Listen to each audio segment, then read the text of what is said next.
ರಾಷ್ಟ್ರಗಳು ಅನೇಕ ಬಾರಿ ಕಿತ್ತಾಡ್ತೀವಿ ಅಂತ ಅನಿಸಿದ್ರು ಕೂಡ ನಾವೆಲ್ಲರೂ ಒಟ್ಟಾಗಿ ಜೊತೆಗೆ ಆರಿಸಿಕೊಂಡು ಪ್ರಧಾನಮಂತ್ರಿಯನ್ನ ಗುರುತಿಸಿಕೊಳ್ಳುವಂತ ಈ ವೈಭವದ ಪ್ರಜಾಪ್ರಭುತ್ವದ ದರ್ಶನ ಜಗತ್ನಲ್ಲಿ ಮತ್ತೆಲ್ಲೂ ನೋಡ್ಲಿಕ್ಕೆ ಸಿಗಲ್ಲ. ಅದು ನನ್ನ ದೇಶದಲ್ಲಿ ನೋಡ್ಲಿಕ್ಕೆ ಸಿಗುವಂತ ಅಪರೂಪದ ಸಂಗತಿ ಅಂತ ಬಹಳ ಹೆಮ್ಮೆ ಪಡ್ತೀನಿ. ಪಕ್ಕದಲ್ಲಿ ಪಾಕಿಸ್ತಾನ ಅಂತ ಒಂದು ರಾಷ್ಟ್ರ ಇದೆ. ಅಫ್ಕೋರ್ಸ್ ನಾನು ಕಂಪೇರ್ ಮಾಡ್ತಾನೂ ಇಲ್ಲ. ಮೊದಲೆಲ್ಲ ಕಾಂಗ್ರೆಸ್ ಗವರ್ಮೆಂಟ್ ಇರೋವರೆಗೂ ಭಾರತ ಮತ್ತು ಪಾಕಿಸ್ತಾನ ಕಂಪೇರ್ ಮಾಡ್ತಿದ್ವಿ ನಾವು. ನೋಡಿ, ಪಾಕಿಸ್ತಾನಕ್ಕಿಂತ ದೊಡ್ಡ ದೇಶ, ಪಾಕಿಸ್ತಾನಕ್ಕಿಂತ ಜಾಸ್ತಿ ಜನಸಂಖ್ಯೆ, ನಮ್ಮ ಸೈನ್ಯ ಅವ್ರ ಸೈನ್ಯ, ಅವ್ರ ಕೆಪಾಸಿಟಿ ನಮ್ಮ ಕೆಪಾಸಿಟಿ, ನಮ್ಮ ಲೆವೆಲ್ ಹಂಗಿತ್ತು. ನಾವು ಪಾಕಿಸ್ತಾನ ಜೊತೆ ಕಂಪೇರ್ ಮಾಡ್ಕೊಂಡು ನಾವು ಬೆಟರ್ ಅಂತ ಹೇಳ್ಕೊಳ್ಳೋ ಲೆವೆಲ್ ಇತ್ತು. ಇವತ್ತು ಪಾಕಿಸ್ತಾನ ಜೊತೆಗೆ ಕಂಪೇರ್ ಮಾಡಿಕೊಳ್ಳುವ ಸ್ಥಿತಿಯೂ ಇಲ್ಲ. ಯಾಕೆ ಅಂತಂದ್ರೆ, ಮೊನ್ನೆ ಯಾರೋ ತಮಾಷೆ ಮಾಡಿ ಹೇಳ್ತಿದ್ರು, ನನ್ನ ದೇಶದ ವಿಜ್ಞಾನಿಗಳು ಆಕಾಶದಲ್ಲಿರುವ ಸ್ಯಾಟಲೈಟ್ ಅನ್ನ, ಉಪಗ್ರಹವನ್ನ ಹೊಡೆಯುವಂತ ಟೆಕ್ನಾಲಜಿನ ಗುರುತಿಸಿಕೊಂಡು ಜಗತ್ತಿಗೆ ಪರಿಚಯಿಸಿದಾಗ, ಜಗತ್ತಿಗೆ ನಮ್ಮ ಹತ್ರ ಇದೆ ಅಂತ ಹೇಳಿಕೊಂಡಾಗ ಪಾಕಿಸ್ತಾನ ಹೇಳ್ದಂತೆ ಹುಚ್ಚರು ಭಾರತೀಯರು ಅದನ್ನ ಯಾಕೆ ಮಾಡಿದ್ರೋ, ನಮ್ದು ಸ್ಯಾಟಲೈಟೇ ಇಲ್ಲ, ಇನ್ ಯಾರ್ದನ್ನು ಉರುಳಿಸ್ತಾರವರು ಅಂತಂದ್ರೆ ಸ್ಯಾಟಲೈಟ್ ತಗೊಳ್ಳೋ ಯೋಗ್ಯತೆನೂ ಅವರಿಗಿಲ್ಲ. ಒಂದು ಸ್ಯಾಟಲೈಟ್ ಅನ್ನ ಅಂತರಿಕ್ಷಕ್ಕೆ ಹಾರಿ ಬಿಡುವ ಯೋಗ್ಯತೆ ಅವರಿಗಿಲ್ಲ. ಆದ್ರೆ ನಮಗೆ ನಮ್ಮ ಮೇಲೆ ಸ್ಪೈಯಿಂಗ್ ಮಾಡುವಂತ, ನಮ್ಮ ಮೇಲೆ ಗೂಢಚರ್ಯ ಮಾಡುವಂತ ಸ್ಯಾಟಲೈಟ್ ಅನ್ನು ಹೊಡೆಯುವ ತಾಕತ್ ಬಂದಿದೆ. ಇವತ್ತು ನಾವು ಪಾಕಿಸ್ತಾನ ಜೊತೆ ಕಂಪೇರ್ ಮಾಡುವಂತದ್ದೆಲ್ಲ. ಆದ್ರೆ ಸುಮ್ಮನೆ ಪ್ರಜಾಪ್ರಭುತ್ವದ ದೃಷ್ಟಿಯಿಂದ ಹೇಳ್ತೀನಿ, ಹೇಗಿದೆ ಗೊತ್ತೇನು ಪಾಕಿಸ್ತಾನ? ಯಾವ ಸೈನ್ಯ ಯಾರನ್ನ ಪ್ರಧಾನಮಂತ್ರಿ ಆಗಬೇಕು ಅಂತ ಕೇಳುತ್ತೋ ಆತನೇ ಪ್ರಧಾನಮಂತ್ರಿ ಆಗ. ಸೈನ್ಯದ ನಿರ್ಣಯ ಫೈನಲ್. ಎಲ್ಲಾ ದೇಶಕ್ಕೂ ಚೆನ್ನಾಗಿದೆ ಅದು. ಎಲ್ಲಾ ದೇಶಕ್ಕೂ ಒಂದು ಸೈನ್ಯ ಇದ್ರೆ ಪಾಕಿಸ್ತಾನದಲ್ಲಿ ಸೈನ್ಯಕ್ಕೂ ಒಂದು ದೇಶ ಇದೆಯಂತ. ಆ ಸೈನ್ಯ ಹೇಳದಂತೆ ಅದು ಕೇಳೋದು ಅಂತ. ಇತ್ತೀಚೆಗೆ ಪುಲ್ವಾಮಾದಲ್ಲಿ ದಾಳಿ ಆಯ್ತಲ್ಲ, ಬಹಳ ಆಶ್ಚರ್ಯ ಮತ್ತು ಗಂಭೀರವಾದ ಸಂಗತಿ. ಇವತ್ತು ನಾನು ಪುಲ್ವಾಮಾದ ಬಗ್ಗೆ ಮಾತನಾಡಲ್ಲ, ಅದಕ್ಕೋಸ್ಕರ ಇದನ್ನ ಎಲಾಬರೇಟ್ ಮಾಡ್ಲಿಕ್ಕೆ ಹೋಗಲ್ಲ. ಆದ್ರೆ ಒಂದಂತೂ ಹೌದು ಮಿತ್ರರೇ, ಪುಲ್ವಾಮಾ ದಾಳಿ ಆದ ನಂತರ ಪಾಕಿಸ್ತಾನದ ಸೈನ್ಯದ ಮುಖ್ಯಸ್ಥ ಒಂದು ಮಾತು ಹೇಳಿದ, ಈ ದಾಳಿ ಆಗಿದ್ದು ನನಗೆ ಗೊತ್ತೇ ಇರಲಿಲ್ಲ ಅಂತ. ಪಾಕಿಸ್ತಾನಕ್ಕೆ ಗೊತ್ತಿಲ್ಲದೆ, ಪಾಕಿಸ್ತಾನದ ಸೈನಿಕ ಮುಖ್ಯಸ್ಥನಿಗೆ ಗೊತ್ತಿಲ್ಲದೆ, ಪಾಕಿಸ್ತಾನದ ನೆಲದಲ್ಲಿ ಬ್ರೀಡ್ ಆದಂತ ಜೈಷ್ ಎ ಮೊಹಮ್ಮದ್ನ ಮುಖ್ಯಸ್ಥರು ಈ ದೇಶದಲ್ಲಿ ಒಂದು ಕೃತ್ಯವನ್ನು ನಡೆಸಿದ್ರು ಅಂತಂದ್ರೆ ದಿಸ್ ಇಸ್ ಡೇಂಜರಸ್. ಪಾಕಿಸ್ತಾನವನ್ನು ಮೀರಿ, ಅಲ್ಲಿನ ಸೇನೆಯನ್ನು ಮೀರಿ ಭಯೋತ್ಪಾದಕ ಸಂಘಟನೆಗಳು ಬೆಳೀತಾ ಇವೆ. ಇದು ಪಾಕಿಸ್ತಾನದ ಪರಿಸ್ಥಿತಿ. ನಮ್ಮ ತಲೆ ಮೇಲೆ ಇನ್ನೊಂದು ನಮ್ಮ ಶತ್ರು ರಾಷ್ಟ್ರ ಇದೆ, ಚೀನಾ. ಚೀನಾದಲ್ಲಿ ಲವಲೇಶವೂ ಕೂಡ ಪ್ರಜಾಪ್ರಭುತ್ವವಿಲ್ಲ. ಅಲ್ಲಿ ಅದಾಗ್ಲೇ ಶಿ ಜಿಂಪಿಂಗ್ ಅಂತ ಯಾರು ಅಧ್ಯಕ್ಷ ಇದ್ದಾನೋ ಅವನು ಸಾಯುವವರೆಗೂ ಅಧ್ಯಕ್ಷ ಅಂತ ಡಿಸೈಡ್ ಮಾಡಿ ಆಗಿದೆ. ಸ್ವಲ್ಪ ಏನಾದ್ರೂ ನಮ್ ದೇವೇಗೌಡರ ಕೈಯಲ್ಲಿ ಅಧಿಕಾರ ಕೊಟ್ಟಿದ್ರೆ ಅವ್ರು ಹಿಂಗೆ ಮಾಡ್ಕೊಂಡ್ರು. ನಾನ್ ಸಾಯೋವರೆಗೂ ನಾನು ಸತ್ತ ಮೇಲೆ ಕುಮಾರಸ್ವಾಮಿ, ಅವನ್ಗೇನಾದ್ರೂ ಆದ್ಮೇಲೆ ನಿಖಿಲ್ ಇದ್ದಾನೆ, ಅದಾದ್ಮೇಲೆ ಮುಂದಿನ ಯೋಚನೆ ಮಾಡೋಣ ಅಂತ ಪ್ಲಾನ್ ಮಾಡಿ ಇಟ್ಬಿಟ್ಟಿರ್ತಿದ್ರು. ಪುಣ್ಯ ಈ ದೇಶದಲ್ಲಿ ಪ್ರಜಾಪ್ರಭುತ್ವ ಇದೆ. ಮಿತ್ರ, ಈ ಜಗತ್ನಲ್ಲಿ ಅನೇಕ ರಾಷ್ಟ್ರಗಳಲ್ಲಿ ಪ್ರಜಾಪ್ರಭುತ್ವದ ಸ್ಥಿತಿ ಹೀಗಿರುವಾಗ ನನ್ನ ದೇಶ ಮಾತ್ರ ಕಳೆದ 70 ವರ್ಷಗಳಿಂದ ಡಾಕ್ಟರ್ ಬಾಬಾ ಸಾಹೇಬ್ ಅಂಬೇಡ್ಕರ್ ಹಾಕಿಕೊಟ್ಟಿರುವಂತ ಮಾರ್ಗದಲ್ಲಿ ಈ ದೇಶ ಸ್ಪಷ್ಟವಾದ ಹೆಜ್ಜೆಗಳನ್ನು ಇಡ್ತಾ 23ನೇ ತಾರೀಕು ಅದರ ವೈಭವದ ದರ್ಶನಕ್ಕೆ ನಾವೆಲ್ಲರೂ ಸಜ್ಜಾಗ್ತಿದ್ದೀವಿ. ಮೇ 26ನೇ ತಾರೀಕಿನ ವೇಳೆಗೆ ಇಡೀ ದೇಶ ಆಯ್ಕೆ ಮಾಡಿದ ಪ್ರಧಾನಮಂತ್ರಿ ಯಾರು ಅನ್ನೋದನ್ನ ನಾವೆಲ್ಲರೂ ಟಿವಿ ಮುಂದೆ ಕೂತ್ಕೊಂಡು ನೋಡ್ತೀವಿ. ಅದಾದ ಕೆಲವೇ ದಿನಗಳಲ್ಲಿ ಈ ದೇಶದ ಪ್ರಧಾನಮಂತ್ರಿಯಾಗಿ ನರೇಂದ್ರ ಮೋದಿ ಪ್ರಮಾಣ ವಚನ ಸ್ವೀಕಾರ ಮಾಡೋದನ್ನು ನಾವು ನೋಡ್ತೀವಿ ಅನ್ನೋದರಲ್ಲಿ ನನಗಂತೂ ಯಾವ ಅನುಮಾನವೂ ಉಳಿದಿಲ್ಲ. ಮಿತ್ರರೇ, ದೇಶದಲ್ಲಿ ಆಗ್ತಾ ಇರುವಂತ ಬದಲಾವಣೆಗಳು, ದೇಶದ ಜನ ಅವರು ಇತ್ತೀಚೆಗೆ ಬಿಹೇವ್ ಮಾಡ್ತಾ ಇರುವಂತ ರೀತಿ ಎಲ್ಲ ನೋಡಿದ್ರೆ ಹಾಗನ್ಸುತ್ತೆ. ನನ್ನನ್ನು ಮಾತಾಡಿಸ್ಲಿಕ್ಕೆ ಕಾಂಗ್ರೆಸ್ಸಿನ ಒಬ್ಬ ನಾಯಕರು ಬಂದಿದ್ರು. ನನಗೆ ಎಲ್ಲರ ಜೊತೆ ಒಳ್ಳೆ ರಿಲೇಷನ್ ಇದೆ. ನಾನು ನರೇಂದ್ರ ಮೋದಿ ಅವರ ಅಭಿಮಾನಿ, ನರೇಂದ್ರ ಮೋದಿ ಅವರನ್ನ ತುಂಬಾ ಪ್ರೀತಿಸ್ತೀನಿ ಅಂತ ಕಾಂಗ್ರೆಸ್ಸಿನ ನಾಯಕರಿಗೂ ಗೊತ್ತು, JDS ನಾಯಕರಿಗೂ ಗೊತ್ತು. ಅವ್ರಿಗೆ ಎಷ್ಟು ಚೆನ್ನಾಗಿ ಗೊತ್ತಿದೆ ಅಂತಂದ್ರೆ ನರೇಂದ್ರ ಮೋದಿ ಅವರನ್ನ ಯಾಕೆ ಪ್ರೀತಿಸ್ತೀನಿ ಅಂತಾನೂ ಗೊತ್ತು. ನರೇಂದ್ರ ಮೋದಿ ಭಾರತವನ್ನ ನಮ್ಮಷ್ಟೇ ಉತ್ಕಟವಾಗಿ ಪ್ರೀತಿಸ್ತಾರೆ, ಹಿಂಗಾಗಿ ನಾವು ನರೇಂದ್ರ ಮೋದಿ ಜೊತೆ ನಿಂತಿರ್ತೀವಿ ಅಂತ ಚೆನ್ನಾಗಿ ಗೊತ್ತಿತ್ತು. ಹಿಂಗಾಗಿ ನಾವು ಮಾತಾಡ್ತಾ ಕೂತಿರುವಾಗ ನಾನು ಅವ್ರ ಜೊತೆ ಮಾತಾಡ್ತಾ ಹೇಳಿದೆ, ತಮಾಷೆಗೆ ಹೇಳಿದ್ ನಾನು, ಸರ್ ನರೇಂದ್ರ ಮೋದಿ ತುಂಬಾ ಪಾಪ್ಯುಲರು, ಬಹುಶಃ ಇಂದಿರಾ ಗಾಂಧಿನ ಬಿಟ್ರೆ ಮತ್ತೊಬ್ಬ ನಾಯಕರು ಈ ದೇಶದಲ್ಲಿ ಇಷ್ಟು ಪಾಪ್ಯುಲರ್ ನರೇಂದ್ರ ಮೋದಿನೇ ಇರ್ಬೇಕಲ್ವಾ ಅಂತ. ಇನ್ನು ಇಂದಿರಾ ಗಾಂಧಿ ಅಂತ ಹೆಸರು ಹೇಳಿಲ್ಲ ಅಂದ್ರೆ ಬೇಜಾರಾಗ್ಬಿಡುತ್ತಲ್ಲ ಅವರಿಗೆ, ಅದಕ್ಕೆ ಇಂದಿರಾ ಗಾಂಧಿ ಹೆಸರು ಸೇರಿಸಿ ಹೇಳಿದೆ. ಅವರು ಸ್ವಲ್ಪ ಮುಖ ಸಣ್ಣ ಮಾಡ್ಕೊಂಡು ಏನು ಹೇಳಿದ್ರು ಗೊತ್ತಾ, ಇಲ್ಲ ರೀ ಚಕ್ರವರ್ತಿ, ಇಂದಿರಾ ಗಾಂಧಿಗಿಂತ ಪಾಪ್ಯುಲರು ಅಂದ್ರು. ನಾನು ಹೇಳಿದೆ ಶಬಾಷ್. ನಾನು ಹೇಳಿದೆ, ಏನ್ ಸರ್ ಹಿಂಗಂತೀರಾ, ಇಂದಿರಾ ಗಾಂಧಿಗಿಂತ ಪಾಪ್ಯುಲರ್ ಇರ್ಲಿಕ್ಕಿಲ್ಲ ಬಿಡಿ ಸರ್, ಇಂದಿರಾ ಗಾಂಧಿನೇ ತುಂಬಾ ಪಾಪ್ಯುಲರ್, ಅಷ್ಟೇ ಪಾಪ್ಯುಲರ್ ನರೇಂದ್ರ ಮೋದಿ ಅಂತ ನಾನು ಈಕ್ವಲ್ ಮಾಡ್ಲಿಕ್ಕೆ ಟ್ರೈ ಮಾಡಿದೆ. ತಕ್ಷಣ ಅವರೊಂದು, ಇಲ್ಲ ರೀ ಚಕ್ರವರ್ತಿ, ಇಂದಿರಾ ಗಾಂಧಿ 7ನೇ ಕ್ಲಾಸ್ ದಾಟಿದ ಹುಡುಗರಿಗೆ ಗೊತ್ತಿದ್ರು, ಆದ್ರೆ ಈ ಅಪ್ಪ 2ನೇ ಕ್ಲಾಸ್ ಮಕ್ಕಳಿಗೂ ಗೊತ್ತುರಿ. ಅಂದ್ಬಿಟ್ಟು ಏನಂದ್ರು ಗೊತ್ತಾ, ನೆಕ್ಸ್ಟ್ ಬಹಳ ಚೆನ್ನಾಗಿದೆ. ಅಂದ್ಬಿಟ್ಟು ಏನಂದ್ರು ಅಂದ್ರೆ, 2ನೇ ಕ್ಲಾಸಿಗೆ ಹೋಗೋ ನನ್ನ ಮೊಮ್ಮಗಳು ನನ್ನ ಎದುರುಗಡೆನೆ ಮೋದಿ ತಾತ ಮೋದಿ ತಾತ ಮೋದಿ ತಾತ ಅಂದ್ರೆ ಮನೇಲಿ ಹೆಂಗ್ ಬದುಕಬೇಕು ನಾನು ಯೋಚನೆ ಮಾಡಿ ಏನ್ ಬಡದ ಕಾಂಗ್ರೆಸ್ ಲೀಡರು. ನರೇಂದ್ರ ಮೋದಿ ಎಷ್ಟು ಪಾಪ್ಯುಲರ್ ಅಂದ್ರೆ ಇವತ್ತು ಅವರೇ ನಂಗೆ ಮುಂದುವರೆದು ಹೇಳಿದ್ರು, 18 ದಾಟಿದ ತರುಣರಿಗೆ ಅಲ್ಲದೆ 2ನೇ ಕ್ಲಾಸಿನ ಮಕ್ಕಳು ವೋಟ್ ಮಾಡಬಹುದು ಅಂತ ಆಗಿದ್ದಿದ್ರೆ ನಾವ್ ಎಲೆಕ್ಷನ್ ಫೈಟೇ ಮಾಡಬೇಕಾಗಿರ್ಲಿಲ್ಲ, ನರೇಂದ್ರ ಮೋದಿ ಗೆದ್ಬಿಡ್ತಿದ್ರು ಅಂತ. ಇದು ಪರಿಸ್ಥಿತಿ. ಒಂದು ಪುಟ್ಟ ಮಗು 5ನೇ ಕ್ಲಾಸಿನ ಮಗು ಇರಬಹುದು. ನಾನು ಎಲ್ಲ ಜನಸಭೆಗಳಲ್ಲಿ ಹೇಳ್ಕೊಂಡು ಬಂದಿದ್ದೆ. ಆ 5ನೇ ಕ್ಲಾಸಿನ ಮಗು ಯಾವಾಗಲೂ ಒಂದು ವಿಡಿಯೋ ಕಳಿಸ್ಕೊಟ್ಟಿತ್ತು ನನಗೆ. ಅದೆಲ್ಲ ಹೇಳುತ್ತೆ, ನೀವೆಲ್ಲ ದೊಡ್ಡವರು, ನಾನು ಬಹಳ ಚಿಕ್ಕವಳು, ನಾನು ಹೇಳೋ ಮಾತು ತುಂಬಾ ಚಿಕ್ಕ ಮಗು ದೊಡ್ಡ ಮಾತು ಹೇಳುತ್ತೆ ಅಂತ ಅನ್ನಿಸ್ಬಹುದು. ಆದ್ರೂ ವಿನಂತಿ ಮಾಡ್ಕೊಳ್ತೀನಿ, ದಯವಿಟ್ಟು ಎಲೆಕ್ಷನ್ ದಿನ ಮನೇಲಿ ಕೂತ್ಕೊಳ್ಬೇಡಿ, ವೋಟಿಂಗ್ ಬೂತಿಗೆ ಹೋಗಿ ನರೇಂದ್ರ ಮೋದಿಗೆ ವೋಟ್ ಮಾಡಿ. ಯಾಕೆ ಅಂದ್ರೆ ನಿಮ್ದಂತೂ ಬದುಕು ಮುಗಿದೋಯ್ತು, ನಮ್ ಬದುಕು ಚೆನ್ನಾಗಿರ್ಬೇಕು ಅಂದ್ರೆ ನಮ್ ಪರವಾಗಿ ವೋಟ್ ಮಾಡಿ ಅಂತ. ಈಗ ನಾವು ವೋಟ್ ಮಾಡ್ತಾ ಇರೋದು ನಮಗೋಸ್ಕರ ಅಲ್ಲ, ನಮ್ಮ ಮುಂದಿನ ಪೀಳಿಗೆಗೋಸ್ಕರ. ಯಾಕೆ ಮುಂದಿನ ಪೀಳಿಗೆಗೋಸ್ಕರ ವೋಟ್ ಮಾಡಬೇಕು ಅಂದ್ರೆ ಅಕಸ್ಮಾತ್ ಈ ಪೀಳಿಗೆಯವರು ನಾವು ಸ್ವಲ್ಪ ಎಡವಟ್ಟು ಮಾಡಿ ರಾಹುಲ್ ಗಾಂಧಿನ ಪ್ರಧಾನಮಂತ್ರಿ ಮಾಡಿದರೆ ಬಹುಶಃ ನಮ್ಮ 5 ವರ್ಷ ಚೆನ್ನಾಗಿರುತ್ತೆ. ಬಿಲೀವ್ ಇಟ್, ನಮ್ಮ 5 ವರ್ಷ ಚೆನ್ನಾಗಿರುತ್ತೆ. ಯಾಕೆ ನಮ್ಮ 5 ವರ್ಷ ಚೆನ್ನಾಗಿರುತ್ತೆ ಅಂದ್ರೆ ನರೇಂದ್ರ ಮೋದಿ ಬೊಕ್ಕಸದಲ್ಲಿ ಎಷ್ಟು ಹಣ ಕೂಡಿಟ್ಟಿದ್ದಾರೆ ಅಂತಂದ್ರೆ ಆ ಹಣವನ್ನ ಖರ್ಚು ಮಾಡ್ಲಿಕ್ಕೆ ಇವ್ರ ಹತ್ರ ಆಗಲ್ಲ. ಯಾಕೆಂದ್ರೆ ಡೆವಲಪ್ಮೆಂಟ್ ಅಂತೂ ಗೊತ್ತಿಲ್ಲ ಇವರಿಗೆ, ಇದ್ದದನ್ನು ಖಾಲಿ ಮಾಡೋದು ಮಾತ್ರ ಗೊತ್ತಿರೋದ್ರಿಂದ ಇನ್ನು 5 ವರ್ಷ ಹೆಂಗೋ ನಡೆದು ಬಿಟ್ಟೆ, ಅದಾದ ಮೇಲೆ 5 ವರ್ಷ 10 ವರ್ಷ 25 ವರ್ಷ ಈ ದೇಶ ಕಣ್ಣೀರಿಡಬೇಕಲ್ಲ. ಮುಂದಿನ ಪೀಳಿಗೆ ಬಂದು ಹೇಳುತ್ತೆ, ನಮ್ಮ ಅಪ್ಪನ ಕಾಲದವರು ನಮ್ಮ ತಾತನ ಕಾಲದವರು ಅನ್ಯಾಯ ಮಾಡಿ ನಮ್ಮ ಬದುಕನ್ನ ಹಾಳು ಮಾಡಿಬಿಟ್ರು ಅಂತ ಕಣ್ಣೀರಿಡಬೇಕಾದ ಪರಿಸ್ಥಿತಿ ಇರುತ್ತಲ್ಲ. ಹಂಗಾಗಬಾರದು ಅಂದ್ರೆ ಮಿತ್ರರೇ, ಈ ಬಾರಿ ಸರಿಯಾದ ಕಾಲ್ ತೆಗೆದುಕೋಬೇಕು. ಈ ಬಾರಿ ಸರಿಯಾದ ಸಂದರ್ಭದಲ್ಲಿ ಸರಿಯಾದ ವ್ಯಕ್ತಿಗೆ ದೇಶಕ್ಕಾಗಿ ವೋಟ್ ಮಾಡಬೇಕು ಎನ್ನುವಂತ ನಿಶ್ಚಯವನ್ನ ನಾವೆಲ್ಲರೂ ಮಾಡಬೇಕು ಅಂತ ನೆನಪಿಸಿಕೊಡ್ಲಿಕ್ಕೋಸ್ಕರ ಇಲ್ಲಿ ಬಂದಿದ್ದೇನೆ. ಇವತ್ತು ಕಾಂಗ್ರೆಸ್ಸಿನ ಮ್ಯಾನಿಫೆಸ್ಟೋ ಬಂದಿದೆ. ಮ್ಯಾನಿಫೆಸ್ಟೋ ನಾನು ಪ್ರಾಮಾಣಿಕವಾಗಿ ಕೇಳ್ತೀನಿ, ಸೌದತ್ತಿ ಏನು ತುಂಬಾ ಅರ್ಥವಾಗದ ಜನರಿಂದ ಕೂಡಿರುವಂತ ಊರೇನೂ ಅಲ್ಲ. ಮ್ಯಾನಿಫೆಸ್ಟೋ ಓದ್ಲಿಕ್ಕಾಗದೇ ಇರೋರು ಅಂತೇನೂ ಅಲ್ಲ. ನಾಳೆ ನಾಡಿದ್ರಷ್ಟೊತ್ತಿಗೆ ಮ್ಯಾನಿಫೆಸ್ಟೋ ಕನ್ನಡದಲ್ಲಿ ನಿಮ್ಮ ಕೈಲೂ ಸಿಗುತ್ತೆ. ನಾವು ಹಮ್ ನಿಭಾಯಂಗೆ ಅನ್ನೋ ಟೈಟಲ್ ಅಲ್ಲಿ ಬಂದಿದೆ. ನಾವು ಏನ್ ಹೇಳ್ತೀವೋ ಅದನ್ನ ಮಾಡ್ತೀವಿ ಎನ್ನುವಂತ ಆಧಾರದ ಮೇಲೆ ಇವರು ಮ್ಯಾನಿಫೆಸ್ಟೋ ತಗೊಂಡು ಬಂದಿದ್ದಾರೆ. ಅನೇಕ ಸಂಗತಿಗಳಿವೆ. 1-2-3 ಭಯಾನಕವಾದ ಸಂಗತಿಗಳನ್ನು ನಿಮ್ ಜೊತೆ ಹಂಚಿಕೊಳ್ತೀನಿ. ಯಾವ ಸಂಗತಿಗಳು ಈ ದೇಶವನ್ನು ಒಡೆಯಬಲ್ಲದೋ ಅಂತ ಸಂಗತಿಗಳಿವೆ. ಮೊದಲನೇದು, ಕಾಂಗ್ರೆಸ್ ಹೇಳಿದೆ ನಾವು ಅಧಿಕಾರಕ್ಕೆ ಬಂದ ತಕ್ಷಣ ಸೆಡಿಷನ್ ಲಾನ ತೆಗೆದು ಬಿಡ್ತೀವಿ ಅಂತ. ಸೆಡಿಷನ್ ಲಾ ಅಂತಂದ್ರೆ ಏನ್ ಗೊತ್ತೇನು? ಸೆಡಿಷನ್ ಲಾ ಅಂತಂದ್ರೆ ದೇಶದ್ರೋಹದ ಕಾನೂನನ್ನ ತೆಗಿತೀವಿ ಅಂತ. ದೇಶದ್ರೋಹದ ಕಾನೂನು ಅಂದ್ರೆ ಯಾವುದು? ಜವಾಹರ್ಲಾಲ್ ನೆಹರು ಯೂನಿವರ್ಸಿಟಿನಲ್ಲಿ ಕನಯ್ಯ ಕುಮಾರ್ ಥರದವರೆಲ್ಲ ನಿಂತ್ಕೊಂಡು ಭಾರತ್ ತೆರೆ ತುಕಡೆ ಹೋಂಗೆ ಇನ್ಶಾ ಅಲ್ಲಾ ಅಂತ ಕೂಗಾಟ ಮಾಡಿದ್ರಲ್ಲ, ರಂಪಾಟ ಮಾಡಿದ್ರಲ್ಲ. ಹಾಗೆ ರಂಪಾಟ ಮಾಡಿದವರನ್ನ ಪ್ರಕಾಶ್ ರಾಜ್ ತರದವರು ರಸ್ತೆಯಲ್ಲಿ ನಿಂತ್ಕೊಂಡು ದೇಶದ ವಿರೋಧಿ ಘೋಷಣೆಗಳನ್ನ ಹೇಳಿದ್ರಲ್ಲ, ನಾನು ಭಯೋತ್ಪಾದಕ, ನಾನು ನಕ್ಸಲ್ ಅಂತ ಹೇಳಿಕೊಂಡು ಎದೆ ಮೇಲೆ ಹಾಕೊಂಡು ತಿರುಗಾಡ್ತಿದ್ರಲ್ಲ. ಇವರು ಮಾಡೋದೆಲ್ಲ ದೇಶ ವಿರೋಧಿ ಕೃತ್ಯಗಳು ಅಂತ ಈ ಸರ್ಕಾರ ಏನ್ ಕಾನೂನನ್ನು ತಗೊಂಡು ಬಂದು ಈ ದೇಶದ್ರೋಹಿಗಳನ್ನೆಲ್ಲ ಜೈಲಿಗೆ ತಳ್ಳಬೇಕು ಅಂತ ನಿಯಮಗಳನ್ನ ಹಿಂದಿನಿಂದಲೂ ನಡ್ಕೊಂಡು ಬಂದಿತ್ತು. ಕಾಂಗ್ರೆಸ್ ಹೇಳುತ್ತೆ ಆ ನಿಯಮವನ್ನ ನಾನು ಬಂದ ತಕ್ಷಣ ತೆಗೆದು ಹಾಕಿಬಿಡ್ತೀನಿ ಅಂತ. ಇದರ ಅರ್ಥ ಏನು ಗೊತ್ತೇನು? ಈ ಸಭೆಯಲ್ಲಿ ಇವತ್ತು ನಾನು ಬರುವಾಗ ಭಾರತ್ ಮಾತಾ ಕಿ ಜೈ ಅನ್ನೋ ಘೋಷಣೆ ಮೊಳಗ್ತಾ ಇತ್ತು. ಹೆಮ್ಮೆ ನಮ್ಗೆಲ್ರಿಗೂ ಭಾರತ್ ಮಾತೆಗೆ ಜೈ ಅನ್ಬೇಕಾದ್ರೆ. ಅದ್ರ ಜೊತೆಗೆ ಏನಾದರೂ ಈ ದೇಶಕ್ಕೆ ಬರುವಂತ ಜನ, ಈ ದೇಶದ ಜನ ನಾಳೆ ಇದೇ ಕಾರ್ಯಕ್ರಮದಲ್ಲಿ ಕುಳಿತು ಪಾಕಿಸ್ತಾನ್ ಜಿಂದಾಬಾದ್ ಅಂತಂದ್ರೆ ಅವರ ಮೇಲೆ ಯಾವುದೇ ತಪ್ಪನ್ನ ಹೊರಿಸುವಂತಿಲ್ಲ. ರಾಹುಲ್ ಗಾಂಧಿ ಹೇಳ್ತಾನೆ ಇವತ್ತು ಸೆಡಿಷನ್ ಲಾ ತೆಗಿತೀನಿ ಅಂತ, ದೇಶದ್ರೋಹದ ಕಾನೂನನ್ನ ತೆಗಿತೀನಿ ಅಂತ ಕಾಂಗ್ರೆಸ್ ನೇರವಾಗಿ ಹೇಳ್ಕೊಳ್ಳುತ್ತೆ. ಯಾರಾದ್ರೂ ಇಲ್ಲಿ ಕಾಂಗ್ರೆಸ್ನ ಕಾರ್ಯಕರ್ತರಿದ್ರೆ ದಯಮಾಡಿ ನಿಮ್ ಲೀಡರ್ನ ಕೇಳಿ, ಪಾಕಿಸ್ತಾನ್ ಜಿಂದಾಬಾದ್ ಅಂತ ಹೇಳುವವರನ್ನ ನಾವು ಒಪ್ಪಿಕೊಳ್ಳಿಕ್ ಆಗತ್ತಾ? ಈ ದೇಶವನ್ನ ತುಂಡರಿಸ್ತೀವಿ ಅಂತ ಹೇಳುವವರನ್ನ ನಮ್ಮ ನಡುವೆ ಕೂರಿಸ್ಕೊಳ್ಳಿಕ್ಕಾಗತ್ತಾ? ಮಿತ್ರ, ಇವತ್ತು ನಾವು ಕೇಳಬೇಕಾಗಿರುವಂತ ಮೊದಲನೇ ಪ್ರಶ್ನೆ ಇವತ್ತು ಅವ್ರು ಹೊರಗೆ ಹಾಕಿರುವಂತ ತಮ್ಮ ಮ್ಯಾನಿಫೆಸ್ಟೋದಲ್ಲಿದೆ. ಎರಡನೇದೇನು ಗೊತ್ತೇನು? ಈ ದೇಶದಲ್ಲಿ ಕಾಶ್ಮೀರದಲ್ಲಿ ಪ್ರತ್ಯೇಕತಾವಾದಿಗಳು ಗಲಾಟೆ ಮಾಡ್ತಾರೆ, ಸೈನಿಕರ ಮೇಲೆ ಕಲ್ಲೆಸಿತಾರೆ.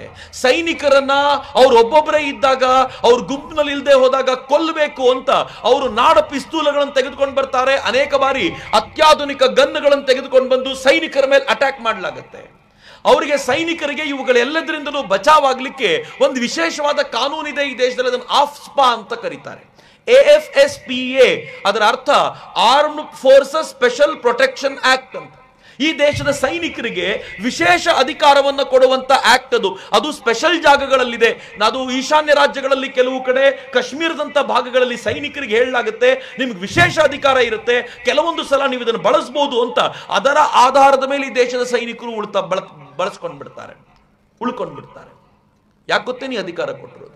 ಯಾರ್ದಾದ್ರೂ ಭಯೋತ್ಪಾದಕರ ಇದ್ದಂತ ಮನೆಗೆ ನುಗ್ಗಿ ಆ ಭಯೋತ್ಪಾದಕರನ್ನ ಹೊಡಿಲಿಕ್ಕೆ ಹೋದಾಗ ಅಲ್ಲಿರುವಂತ ಹೆಣ್ಮಕ್ಳು ಏನ್ ಮಾಡ್ತಿದ್ರು ಗೊತ್ತಾ?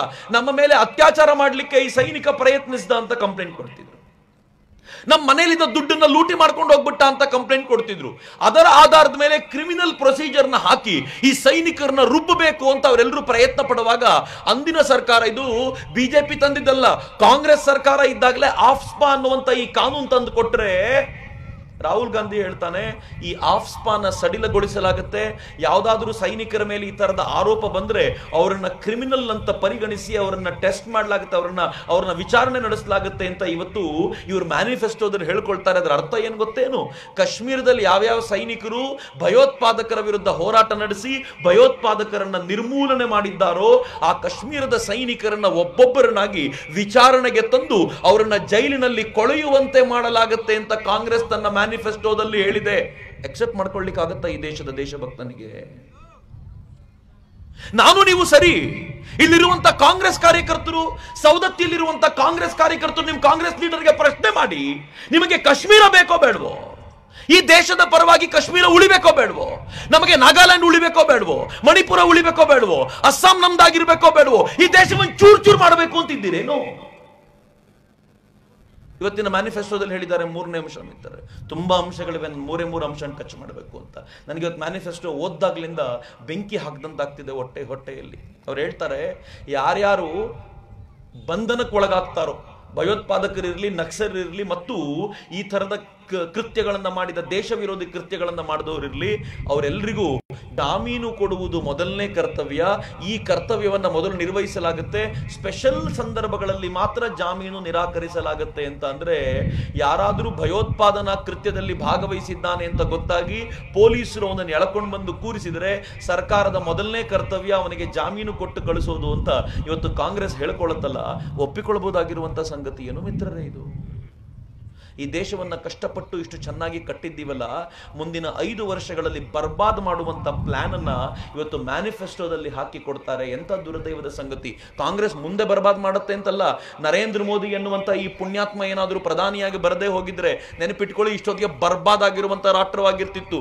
ಇಲ್ಲಿರುವಂತ ಹಿಂದೂಗಳು, ನಾನು ಮುಸಲ್ಮಾನರನ್ನ ಪ್ರತ್ಯೇಕವಾಗಿಟ್ಟೆ ಈ ಮಾತುಗಳನ್ನ ಸ್ಪೆಷಲಿ ಹಿಂದೂಗಳಿಗೆ ಹೇಳಬೇಕು ಅಂತ ಇಚ್ಛೆ ಪಡ್ತೀನಿ. ಹಿಂದೂಗಳೆಲ್ಲ ತಮ್ಮನ್ನು ತಾವು ಕನ್ನಡಿಯಲ್ಲಿ ನೋಡ್ಕೊಂಡಾಗ ನಾಚಿಕೆ ಆಗುವಂತ ಪರಿಸ್ಥಿತಿ ನಿರ್ಮಾಣ ಮಾಡಿದ ಹಿಂದೂಗಳು ಕೇಸರಿಯ ಬಣ್ಣವನ್ನು ಹಚ್ಚಿಕೊಳ್ಳಲಿಕ್ಕೆ, ಕೇಸರಿ ಶಾಲ್ ಹಾಕೊಳ್ಳಿಕ್ಕೆ ನಾಚಿಕೆ ಆಗುವಂತ ವಾತಾವರಣ ಸೃಷ್ಟಿ ಮಾಡಿರ್ತಿದ್ರು. ಇವತ್ತಿನ ವೇದಿಕೆ ಸಾಧ್ವಿ ಪ್ರಜ್ಞಾ ಸಿಂಗ್ಗಳ ಹೆಸರಲ್ಲಿದೆ ಅಂತ ತರುಣರು ಹೇಳ್ತಿದ್ರು. ನಂಗೆ ಬಹಳ ಹೆಮ್ಮೆ ಇದೆ. ಆ ಮಹಾತಾಯಿಗೆ ಶತ ನಮನಗಳನ್ನು ಸಲ್ಲಿಸ್ತೀನಿ. ಅಕಸ್ಮಾತ್ ಕಾಂಗ್ರೆಸ್ ಏನಾದರೂ ಕಂಟಿನ್ಯೂ ಆಗಿದ್ದಿದ್ರೆ ಇವತ್ತು ಈ ವೇದಿಕೆಗೆ ಸಾಧ್ವಿ ಪ್ರಜ್ಞಾ ಸಿಂಗ್ಗಳ ಹೆಸರು ನಿಡುವಂತಿರ್ಲಿಲ್ಲ. ಯಾಕೆಂದ್ರೆ ಜೈಲಲ್ಲಿ ಕೊಳಿತಾ ಇರ್ತಿದ್ಲು ಆಕೆ. ಯಾರು ಗೊತ್ತೇನು ಸಾಧ್ವಿ ಪ್ರಜ್ಞಾ ಸಿಂಗ್? ಮಿತ್ರ, 2007ರಲ್ಲಿ ಈ ದೇಶದಲ್ಲಿ ಬಾಂಬ್ ಸ್ಫೋಟ ಆಯಿತು. ಒಂದು ಸಂಜೋತಾ ಎಕ್ಸ್ಪ್ರೆಸ್ ಬಾಂಬ್ ಸ್ಫೋಟ. ಸಂಜೋತಾ ಎಕ್ಸ್ಪ್ರೆಸ್ ಅಂತಂದ್ರೆ ದೆಹಲಿಯಿಂದ ಲಾಹೋರ್ಗೆ ಹೋಗ್ತಾ ಇದ್ದಂತ ಒಂದು ಟ್ರೈನ್ ಅಲ್ಲಿ ಬಾಂಬ್ ಬ್ಲಾಸ್ಟ್ ಆಯಿತು. ಇನ್ನೊಂದು ಮಾಲೇಗಾಂವ್ನಲ್ಲಿ ಮಸೀದಿ ಎದುರಿಗೆ ಬಾಂಬ್ ಸ್ಫೋಟ ಆಯಿತು. ಈ 2 ಬಾಂಬ್ ಸ್ಫೋಟ ಆದಾಗ ಈ 2 ಬಾಂಬ್ ಸ್ಫೋಟದ ಹಿಂದೆ ಯಾರಿದ್ರು ಅನ್ನೋದ್ರ ಹುಡುಕಾಟ ಶುರುವಾಯ್ತಲ್ಲ. 2007ರಲ್ಲಿ ಈ ಟ್ರೈನಿನಲ್ಲಿ ಬಾಂಬ್ ಬ್ಲಾಸ್ಟ್ ಆದ ತಕ್ಷಣ ಅಜ್ಮತ್ ಅಲಿ ಅಂತ ಒಬ್ಬ ಸಿಕ್ಕಾಕೊಂಡ. ಅವನು ಸಿಕ್ಕಾಕೊಂಡು ಹೇಳಿದ ನಾನೇ ಸೂಟ್ ಕೇಸನ್ನ ಬಿಸಾಕಿದ್ದು ಅಂತ. ತಕ್ಷಣ ಪೊಲೀಸರು ಹೇಳಿದ್ರು ಇಲ್ಲ ಬಿಡು, ನೀನ್ ಇಂಥ ಕೆಲಸ ಮಾಡ್ಲಿಕ್ಕೆ ಸಾಧ್ಯವೇ ಇಲ್ಲ, ನೀನ್ ಒಳ್ಳೆ ಮನುಷ್ಯ ಅಂತ ಬಿಟ್ಬಿಟ್ರು. ಅವನು ಒಪ್ಪಿಕೊಂಡಿದ್ದ ನಾನೇ ಸೂಟ್ ಕೇಸನ್ನು ನೋಡಿದವನು, ನಾನೇ ಆ ಸೂಟ್ ಕೇಸನ್ನ ಬಿಸಾಕಿದ್ದವನು ಅಂತ. ಅವನು ಪಾಕಿಸ್ತಾನಿ ಪ್ರಜೆ ಅಂತ ಗೊತ್ತಾದಾಗಲೂ, ಅವನ ಕೈಯಲ್ಲಿ ವ್ಯಾಲಿಡ್ ಪಾಸ್ಪೋರ್ಟ್ ಇದೆ ಇಲ್ಲ ಅಂತ ಗೊತ್ತಾದಾಗಲೂ ಕೂಡ ಅವನನ್ನ ಬಿಡಲಾಯ್ತು. ಅದಾದ್ಮೇಲೆ 2008ರಲ್ಲಿ ಅಮೆರಿಕ ಹೇಳ್ತು, ಅಮೆರಿಕಾದ ಇಂಟೆಲಿಜೆನ್ಸ್ ಹೇಳ್ತು ಲಷ್ಕರ್ ಎ ತೈಬಾ ಈ ಇಡೀ ಘಟನೆಯ ಹಿಂದೆ ನಿಂತಿರುವುದು ಅಂತ.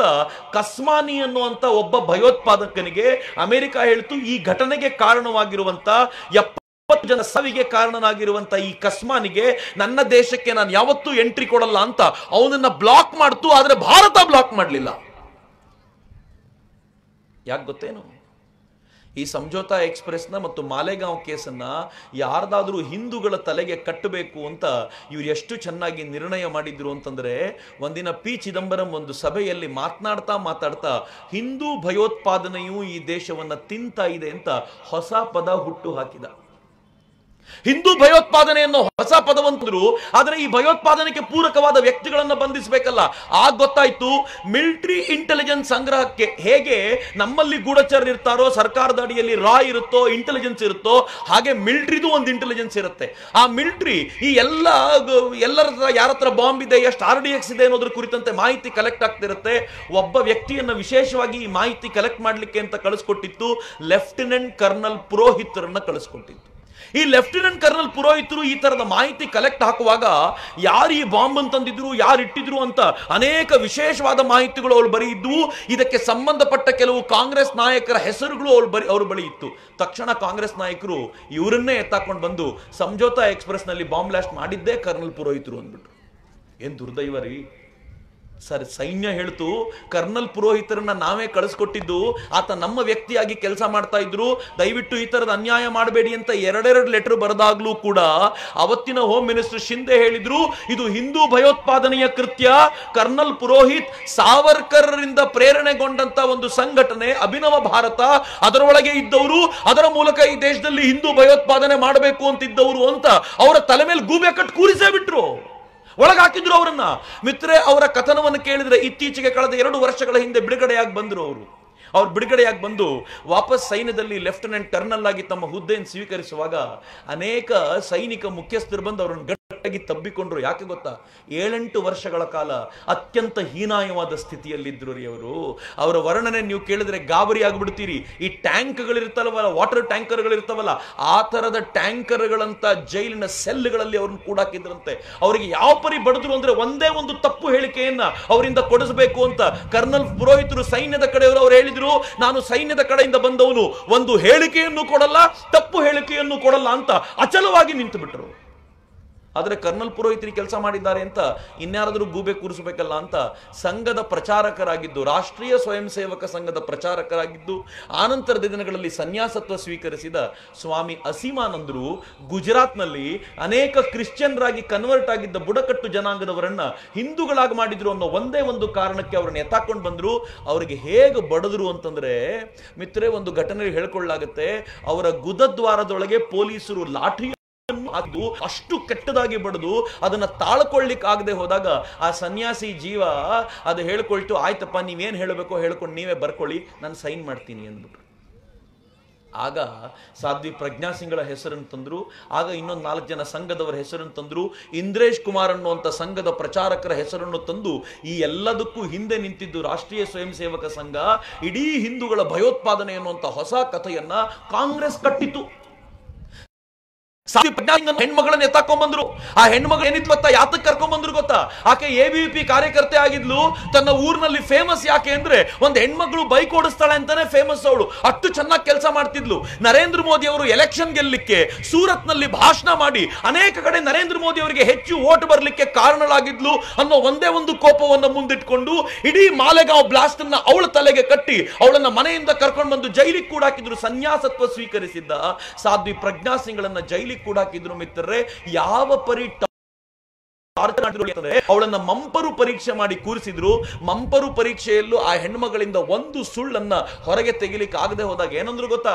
ಅವಳು ಯಾವಾಗ್ಲೂ ಧ್ಯಾನ ಮಾಡ್ತಾ ಕೂತಿರ್ತಾಳೆ, ಹಿಂಗಾಗಿ ಮಂಪರು ಪರೀಕ್ಷೆಯೂ ನಡೆಯಲ್ಲ ಅವಳ ಮೇಲೆ ಅಂತ ಬೂಸಿ ಹೊಡೆದ್ರು. ಏನ್ ನಾಚಿಕೆ ಆಗ್ಬೇಕು ಅವ್ರಿಗೆ. ಮಿತ್ರರೇ, ಸಾಧ್ವಿ ಪ್ರಜ್ಞಾ ಸಿಂಗ್ರನ್ನ ನಾನು ಮಾತಾಡಿಸಿದ್ದೀನಿ.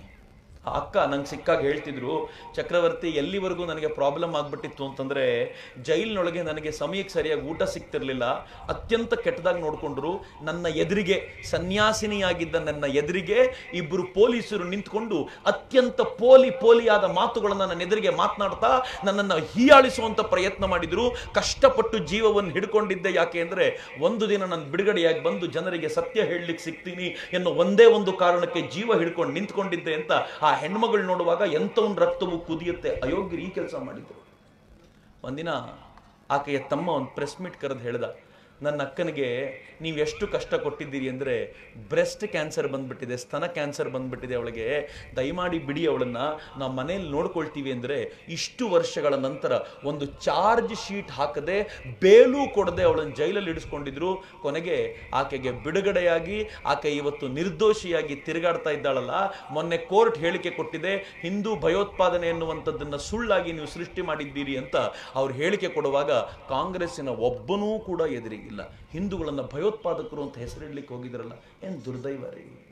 ಅಕಸ್ಮಾತ್ ಏನಾದರೂ ಈ 5 ವರ್ಷ ಅವ್ರು ಕಂಟಿನ್ಯೂ ಆಗ್ಬಿಟ್ಟಿದ್ರೆ ನಾನೂ ಭಯೋತ್ಪಾದಕ ಅಂತ ಕರೆದು ಬಿಡ್ತಿದ್ರು, ಭಾರತ್ ಮಾತಾ ಕಿ ಜೈ ಅಂತ ಕರೆಯೋ ನಿಮ್ಮನ್ನೂ ಭಯೋತ್ಪಾದಕರು ಅಂತ ಕರೆದಿರ್ತಿದ್ರು.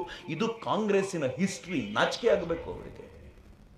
ಮಿತ್ರ, ಇದೇ ಕಾಂಗ್ರೆಸ್ ಇವತ್ತು ಧೈರ್ಯವಾಗಿ ಹೇಳುತ್ತೆ, ನಾನು ಅಧಿಕಾರಕ್ಕೆ ಬಂದ್ರೆ ಯಾರು ನಿಜವಾದ ಭಯೋತ್ಪಾದಕರಿದ್ದಾರೋ, ಪಾಕಿಸ್ತಾನದಿಂದ ಬಂದಿದ್ದಾರೋ ಅವರಿಗೆ ಬಿಡುಗಡೆ ಮಾಡಿಸಿಕೊಡ್ತೀನಿ. ಯಾರು ಈ ದೇಶ ವಿರೋಧಿ ಕೃತ್ಯ ಮಾಡ್ತಾರೋ ಅವ್ರ ಮೇಲೆ ಕಾನೂನು ತನ್ನ ಬಾಹುಗಳನ್ನ ಚಾಚದೇ ಇರೋ ತರ ನೋಡ್ಕೊಳ್ತೀನಿ. ಯಾರು ಈ ದೇಶದಲ್ಲಿ ತಪ್ಪು ಮಾಡ್ತಾರೋ, ಈ ದೇಶದಲ್ಲಿ ಅಪವಾದಗಳನ್ನು ಮಾಡ್ತಾರೋ, ಅಪರಾಧಗಳನ್ನು ಮಾಡ್ತಾರೋ ಅವರಿಗೆ ಬೇಲ್ ಕೊಡ್ತೀನಿ ಅಂತ ಓಪನ್ ಆಗಿ ಹೇಳ್ಕೊಳುತ್ತಲ್ಲ. ಇವತ್ತು ಇವ್ರಿಗೆ ಮತ್ತೆ 5 ವರ್ಷ ಕೊಡಬೇಕಾ? ಇವರಿಗೆ 5 ವರ್ಷ ಆಳ್ವಿಕೆಗೆ ಅಂತ ಕೊಡಬೇಕಾ ಅನ್ನೋ ಪ್ರಶ್ನೆ ನನ್ನಲ್ಲಿ ಖಂಡಿತವಾಗಿದೆ. ಎಂಥ ಅಯೋಗ್ಯ ಸರ್ಕಾರವನ್ನು ಇವರು 10 ವರ್ಷಗಳ ಕಾಲ ಕೊಟ್ಟಿದ್ರು ಅಂದ್ರೆ ಮಿತ್ರರೇ, ಅಟಲ್ ಬಿಹಾರಿ ವಾಜಪೇಯಿ ಅವರು ಕೂಡಿಟ್ಟಿದ್ದ ದುಡ್ಡನ್ನ ಮೊದಲ 5 ವರ್ಷ ಚೆನ್ನಾಗಿ ತಿಂದು ತೆಗಿದ್ರು. ಮುಂದಿನ 5 ವರ್ಷ ಲೂಟಿ ಮಾಡಿದ್ರು ಈ ದೇಶವನ್ನ. ಎಷ್ಟು ಲೂಟಿ ಮಾಡಿದ್ರು ಅಂತಂದ್ರೆ, ನರೇಂದ್ರ ಮೋದಿ ಅವರು ಅಧಿಕಾರಕ್ಕೆ ಬರುವಾಗ ಸಾಲಗಾರ ರಾಷ್ಟ್ರವನ್ನ ನರೇಂದ್ರ ಮೋದಿ ಅವರ ಕೈಗಿಟ್ಟಿದ್ರು. ಬಹಳ ಜನರಿಗೆ ಗೊತ್ತಿಲ್ಲ, ನರೇಂದ್ರ ಮೋದಿ ಅಧಿಕಾರಕ್ಕೆ ಬರುವಾಗ ಭಾರತದ ಕತೆ ಹೆಂಗಿತ್ತು ಗೊತ್ತೇನು? ಫ್ರೆಜೈಲ್ 5 ಕಂಟ್ರಿಯಲ್ಲಿ ಭಾರತವನ್ನು ಗುರುತಿಸ್ತಾ ಇದ್ರು. ಫ್ರೆಜೈಲ್ 5 ಅಂದ್ರೆ ಯಾವುದು? ವಲ್ನರಬಲ್ ಕರೆನ್ಸಿ ಇರುವಂತ 5. ಯಾವ ದೇಶದ ಕರೆನ್ಸಿ ಬಲಾಢ್ಯವಾಗಿ ನಿಲ್ಲುವುದಿಲ್ಲವೋ, ಯಾವತ್ ಬಿದ್ದೋಗುತ್ತೆ ಅಂತ ಹೇಳಲಾಗುವುದಿಲ್ಲವೋ ಅಂತ 5 ಕರೆನ್ಸಿಗಳಲ್ಲಿ 1 ರೂಪಾಯಿ ಅಂತ ಕರೀತಿದ್ರು. ಈ ಕರೆನ್ಸಿ ಯಾವಾಗ ಬಿದ್ದೋಗುತ್ತೋ ಗೊತ್ತಿಲ್ಲ ಎನ್ನುವಂತ ಆಡಳಿತ ಮನಮೋಹನ್ ಸಿಂಗರ ಕಾಲಕ್ಕೆ, ಚಿದಂಬರಂ ಕಾಲಕ್ಕಿತ್ತು.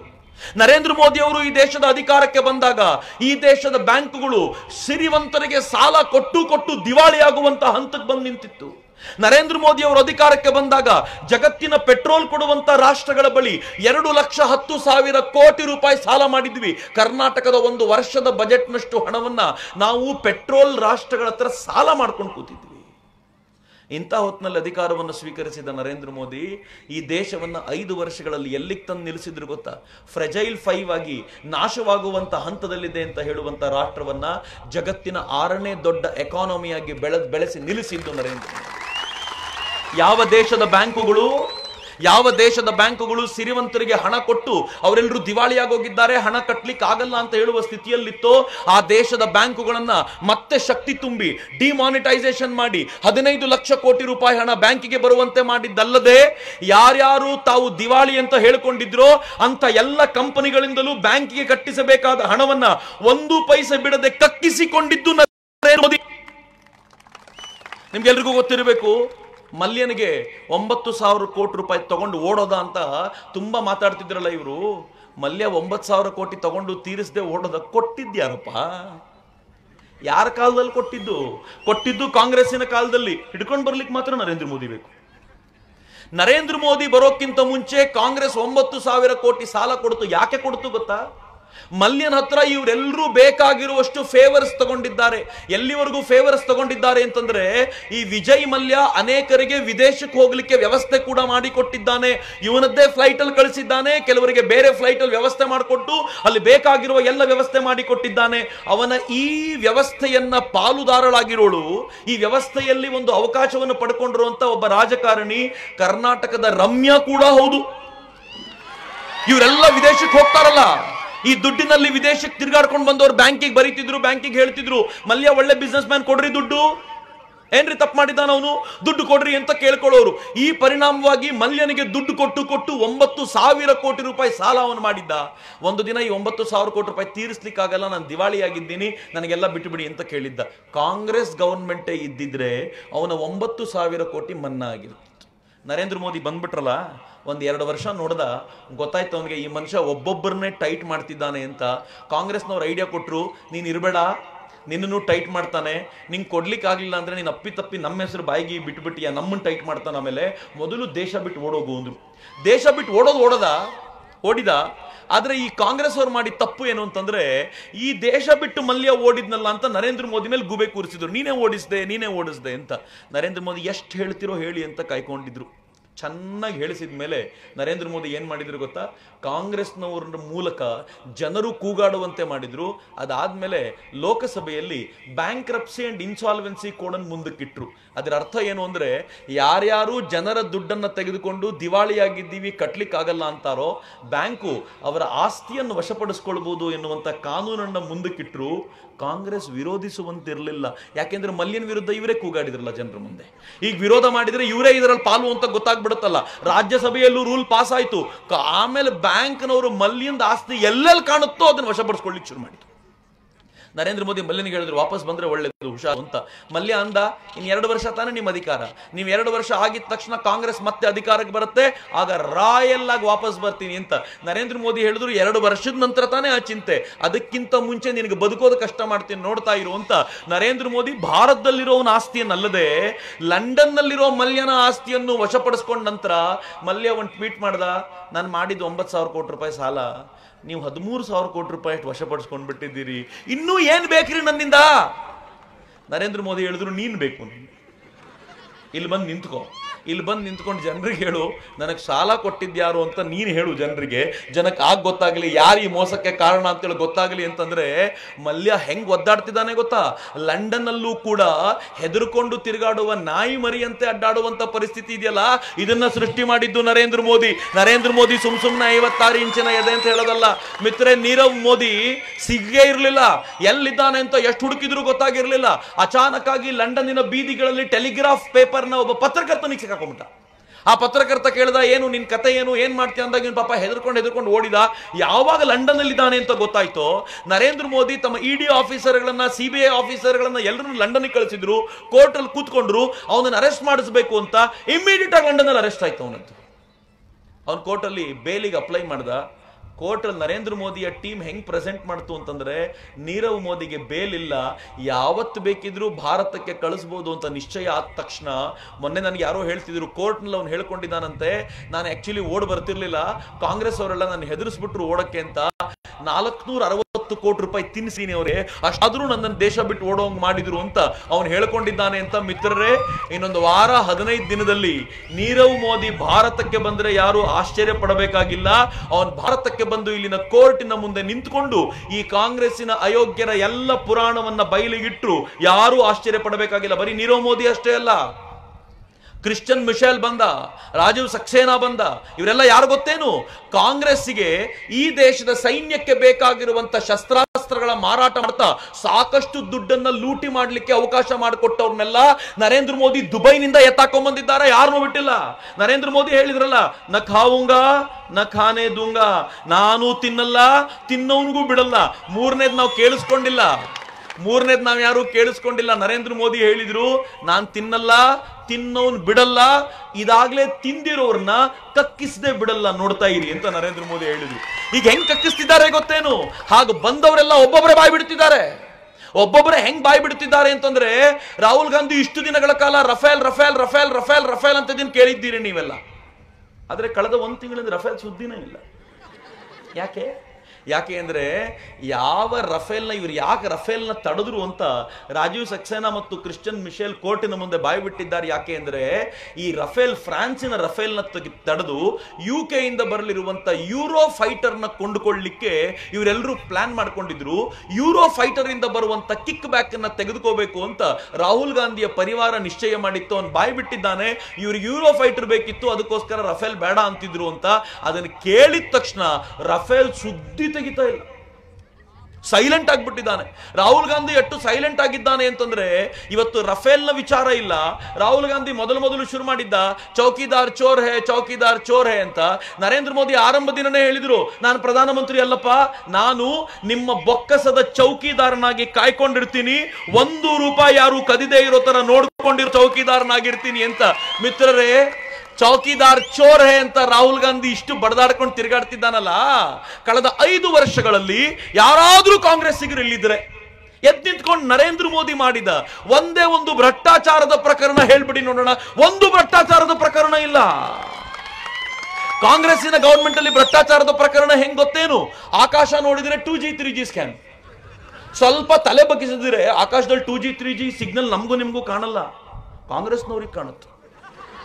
ಕೆಳಗಡೆ ನೋಡಿದರೆ ಎಲ್ಲೆಲ್ಲಿ ಭೂಮಿ ಕಾಣುತ್ತೋ ರಾಬರ್ಟ್ ವಾದ್ರಾ ಅಲ್ಲೆಲ್ಲ ಭೂ ಹಗರಣ ಮಾಡಿದ.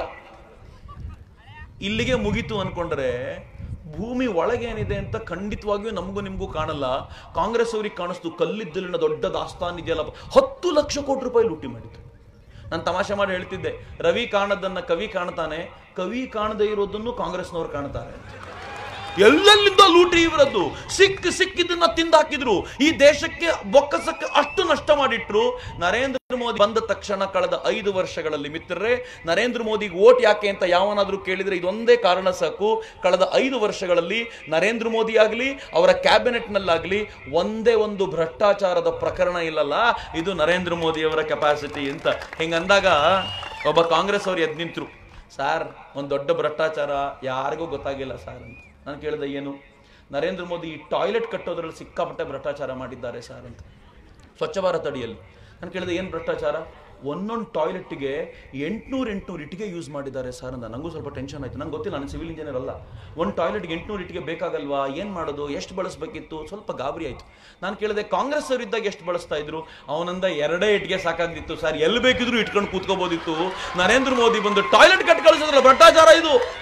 ಈ ದೇಶದ ಹೆಣ್ಣು ಮಕ್ಕಳು ನರೇಂದ್ರ ಮೋದಿ ಹೇಳ್ತಾರಲ್ಲ, ಟಾಯ್ಲೆಟ್ಗೆ ಹೋಗ್ಲಿಕ್ಕೆ ಕತ್ಲಾಗೋವರೆಗೂ ಕಾಯಬೇಕಾದ ಸ್ಥಿತಿ ಇದೆಯಲ್ಲ, ಈ ದೇಶದ ಹೆಣ್ಮಕ್ಳಿಗೆ ವ್ಯವಸ್ಥೆ ಮಾಡಿಕೊಡೋದು ನಮ್ಮೆಲ್ಲರ ಜವಾಬ್ದಾರಿ ಅಂತ. ನರೇಂದ್ರ ಮೋದಿ ಬಂದ ನಂತರ 4 ವರ್ಷಗಳಲ್ಲಿ 9.5 ಕೋಟಿ ಟಾಯ್ಲೆಟ್ಗಳು ನಿರ್ಮಾಣವಾದವು. 65 ವರ್ಷಗಳಲ್ಲಿ 6.5 ಕೋಟಿ ಟಾಯ್ಲೆಟ್ ನಿರ್ಮಾಣ ಆಗಿದ್ರೆ 4 ವರ್ಷದಲ್ಲಿ 9.5 ಕೋಟಿ ಟಾಯ್ಲೆಟ್ ನಿರ್ಮಾಣ ಮಾಡಿದ್ರಲ್ಲ, ಇದು ನರೇಂದ್ರ ಮೋದಿ ಅವರ ಕೆಪಾಸಿಟಿ. ಮಿತ್ರ, ನರೇಂದ್ರ ಮೋದಿ ಅವರು ಬಂದ ಮೇಲೆ ಈ ದೇಶದಲ್ಲಿ ಆದ ಬದಲಾವಣೆಗಳು ಎಂತದ್ದು ಗೊತ್ತೇನು? ಈ ದೇಶದಲ್ಲಿ ಆತ್ಮವಿಶ್ವಾಸದ ಜಾಗೃತಿ ಆಗಿದೆ ಅಂತ. ಇವತ್ತು ಯಾರು ನಾನು ಬಡವರಿ, ನಾನೇನ್ ಮಾಡ್ಬೋದ್ರಿ ಅಂತ ಹೇಳೋಂಗೆ ಇಲ್ಲ ಅಂತ. ಪ್ರತಿಯೊಬ್ಬರು ನಾನು ಏನಾದ್ರೂ ಮಾಡಿ ಬದುಕಬಲ್ಲೆ ಅಂತ. ನಾನು ಇಂಜಿನಿಯರಿಂಗ್ ಮುಗಿಸಿದವನು, ಸಾಫ್ಟ್ವೇರ್ ಕಂಪನಿಯಲ್ಲಿ ಸಾಫ್ಟ್ವೇರ್ ಇಂಜಿನಿಯರಿಂಗ್ ಮುಗಿಸಿದವನು.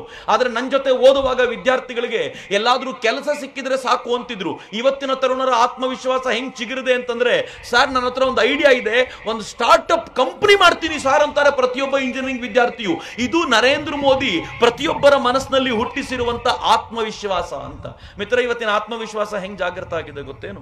ಈ ದೇಶದ ಪ್ರಧಾನಿ ಹೇಳ್ತಾರೆ, ನೀವು ಯಾವುದಕ್ಕೂ ತಲೆ ಕೆಡಿಸ್ಕೊಳ್ಬೇಡಿ, ಆರಾಮಾಗಿ ಬದುಕಿ. ನಿಮ್ಗೆ ಯಾವತ್ತಾದ್ರೂ ರಸ್ತೆಯಲ್ಲಿ ಓಡಾಡಬೇಕು ಅಂತಂದ್ರೆ ಯಾರಾದ್ರೂ ಒಬ್ಬ ಭಯೋತ್ಪಾದಕ ಬಂದು ನಿಮ್ಮ ಮೇಲೆ ದಾಳಿ ಮಾಡಬಹುದು ಅನ್ನೋ ಟೆನ್ಷನ್ನೇ ಇಟ್ಕೋಬೇಡಿ. ಯಾಕೆ ಅಂತಂದ್ರೆ ಕಳೆದ 5 ವರ್ಷಗಳಲ್ಲಿ ಕಾಶ್ಮೀರದ ಆಚೆಗೆ ಒಬ್ಬ ಭಯೋತ್ಪಾದಕ ಬರದೇ ಇರೋ ತರ ನರೇಂದ್ರ ಮೋದಿ ನಮ್ಮನ್ನ ಕಾಪಾಡಿದ್ದಾರೆ. ಇದು ನರೇಂದ್ರ ಮೋದಿ ಅವರ ಕೆಪಾಸಿಟಿ. 5 ವರ್ಷಗಳಲ್ಲಿ ಒಬ್ಬ ಭಯೋತ್ಪಾದಕ ಬಂದಿದ್ದಾನ ತೋರಿಸಿ. ನರೇಂದ್ರ ಮೋದಿ ಬರೋಕ್ಕಿಂತ ಮುಂಚೆ 10 ವರ್ಷ ಕಾಂಗ್ರೆಸ್ ಸರ್ಕಾರ ಇತ್ತಲ್ಲ, ಹೇಗಿತ್ತು? ಬಾಂಬ್ ಸ್ಫೋಟ ಕಾಶ್ಮೀರದಲ್ಲಿ ಆಗ್ತಿತ್ತು, ಬಾಂಬ್ ಸ್ಫೋಟ ದೆಹಲಿಯಲ್ಲಿ ಆಗ್ತಿತ್ತು, ಗುಜರಾತ್ನಲ್ಲಿ ಆಗ್ತಿತ್ತು, ಮುಂಬೈನಲ್ಲಿ ಆಗ್ತಿತ್ತು, ಮಧ್ಯಪ್ರದೇಶ ಛತ್ತೀಸ್ಗಢದಲ್ಲಿ ಆಗ್ತಾ ಇತ್ತು, ಅಸ್ಸಾಂನಲ್ಲಿ ಆಗ್ತಾ ಇತ್ತು, ತಮಿಳುನಾಡು ಕೇರಳದಲ್ಲಿ ಆಗ್ತಾ ಇತ್ತು. ಕರ್ನಾಟಕದ ವಿಚಾರಕ್ಕೆ ಬಂದ್ರೆ ಬೆಂಗಳೂರಿನಲ್ಲಿ ಸೀರಿಯಲ್ ಬಾಂಬ್ ಬ್ಲಾಸ್ಟ್ ಆಯ್ತು. ನರೇಂದ್ರ ಮೋದಿ ಬಂದ ಮೇಲೆ ಒಬ್ಬ ಭಯೋತ್ಪಾದಕನಿಗೆ ತನ್ನ ಹತ್ತಿರ ಇರುವಂತ RDX ಅನ್ನ ತೆಗೆಯೋ ದಮ್ಮಿಲ್ಲವಲ್ಲ, ಅದು ನರೇಂದ್ರ ಮೋದಿ ನೀಡಿರುವಂತ ಆಡಳಿತ ರೀ. ನರೇಂದ್ರ ಮೋದಿ ಅಧಿಕಾರಕ್ಕೆ ಬಂದಾಗ ಬಹಳ ಜನರಿಗೆ ಗೊತ್ತಿಲ್ಲ ಮಿತ್ರರೆ, ಮಹಾಕುಂಭ ನಡೀತಲ್ಲ, ದೊಡ್ಡ ಕುಂಭಮೇಳ ನಡೀತಲ್ಲ, ಆ ಕುಂಭಮೇಳ ನಡೆದಾಗ ಈ ದೇಶದಲ್ಲಿ ನೀರಿನೊಳಗೆ ವಿಷ ಬೆರೆಸುವಂತ ಪ್ರಯತ್ನವನ್ನು ಅನೇಕರು ಮಾಡಿದ್ರು. ಆದ್ರೆ ನ್ಯಾಷನಲ್ ಇನ್ವೆಸ್ಟಿಗೇಷನ್ ಏಜೆನ್ಸಿಯವರು ಒಬ್ಬೊಬ್ಬರನ್ನ ಹಿಡಿದಾಕಿ ಇವರೊಳಗಿನ ಗುಟ್ಟು ರಟ್ಟು ಮಾಡಿದ ನಂತರ ಈ ದೇಶದಲ್ಲಿ ಎಷ್ಟು ಈ ತರದ ದಾಳಿಗಳನ್ನ ಈ ದೇಶದ ತಜ್ಞ ಪಡೆ ತಡೆದಿದ್ಯಲ್ಲ, ಅವ್ರಿಗೆಲ್ರಿಗೂ ಶತ ನಮನ ಹೇಳಬೇಕು. ಅವ್ರು ಮೊದಲು ಇದ್ರಲ್ಲ, ಅದೇ NIA ಮೊದಲು ಇತ್ತಲ್ಲ, ಅದೇ ರಾ ಮೊದಲು ಇತ್ತಲ್ಲ, ಅದೇ ಇಂಟೆಲಿಜೆನ್ಸ್ ಬ್ಯೂರೋ ಮೊದಲು ಇತ್ತಲ್ಲ, ಅದೇ ಸೇನೆ ಮೊದಲು ಇತ್ತಲ್ಲ. ಆದ್ರೆ ಇವತ್ತಾಗ ಭಿನ್ನವಾಗಿದೆ ಅಂತಂದ್ರೆ ಅವರೆಲ್ಲರೂ ಮೊದಲು ಇದ್ರು, ಆದ್ರೆ ಲೀಡರ್ ನರೇಂದ್ರ ಮೋದಿ ತರ ಇರ್ಲಿಲ್ವಲ್ಲ, ಅದಕ್ಕೆ ಬದಲಾಗಿದೆ ಅಂತ. ಮಿತ್ರ, ಇವತ್ತಿನ ಭಾರತದ ಸೈನಿಕರ ಆತ್ಮವಿಶ್ವಾಸ ಹೆಂಗ್ ಜಾಗೃತವಾಗಿದೆ ಗೊತ್ತೇ? ನಾನೊಂದ್ಸಲ ಒಂದು TV ಚಾನೆಲ್ ಡಿಬೇಟಿಗೆ ಕೂತಿದ್ದೆ. ಸ್ಕ್ವಾಡ್ರನ್ ಲೀಡರ್ ಭಾಸ್ಕರ್ ನನ್ನ ಜೊತೆ ಕೂತಿದ್ರು. ಸ್ಕ್ವಾಡ್ರನ್ ಲೀಡರ್ ಅಂದ್ರೆ ಏರ್ ಫೋರ್ಸ್ ಆಫೀಸರ್, ಅವರು ರಿಟೈರ್ಡ್ ಸ್ಕ್ವಾಡ್ರನ್ ಲೀಡರ್ ನನ್ನ ಜೊತೆ ಕೂತಿದ್ರು. ನಾನು ಸುಮ್ಮನೆ ಮಾತಾಡ್ತಾ ಅವ್ರನ್ನ ಇಂಟರ್ವ್ಯೂ ಕೇಳ್ದ, ಸರ್ ನಾವು ಯುದ್ಧ ಆದ್ರೆ ತಯಾರಾಗಿದ್ದೀವ ಸರ್ ಅಂತ ಪ್ರಶ್ನೆ ಕೇಳಿದ. ಸ್ಕ್ವಾಡ್ರನ್ ಲೀಡರ್ ಭಾಸ್ಕರ್ ಏನ್ ಹೇಳಿದ್ರು ಗೊತ್ತಾಯ್ತು, ನಂಗೆ ರೋಮಾಂಚನ ಆಗ್ಬಿಡ್ತು.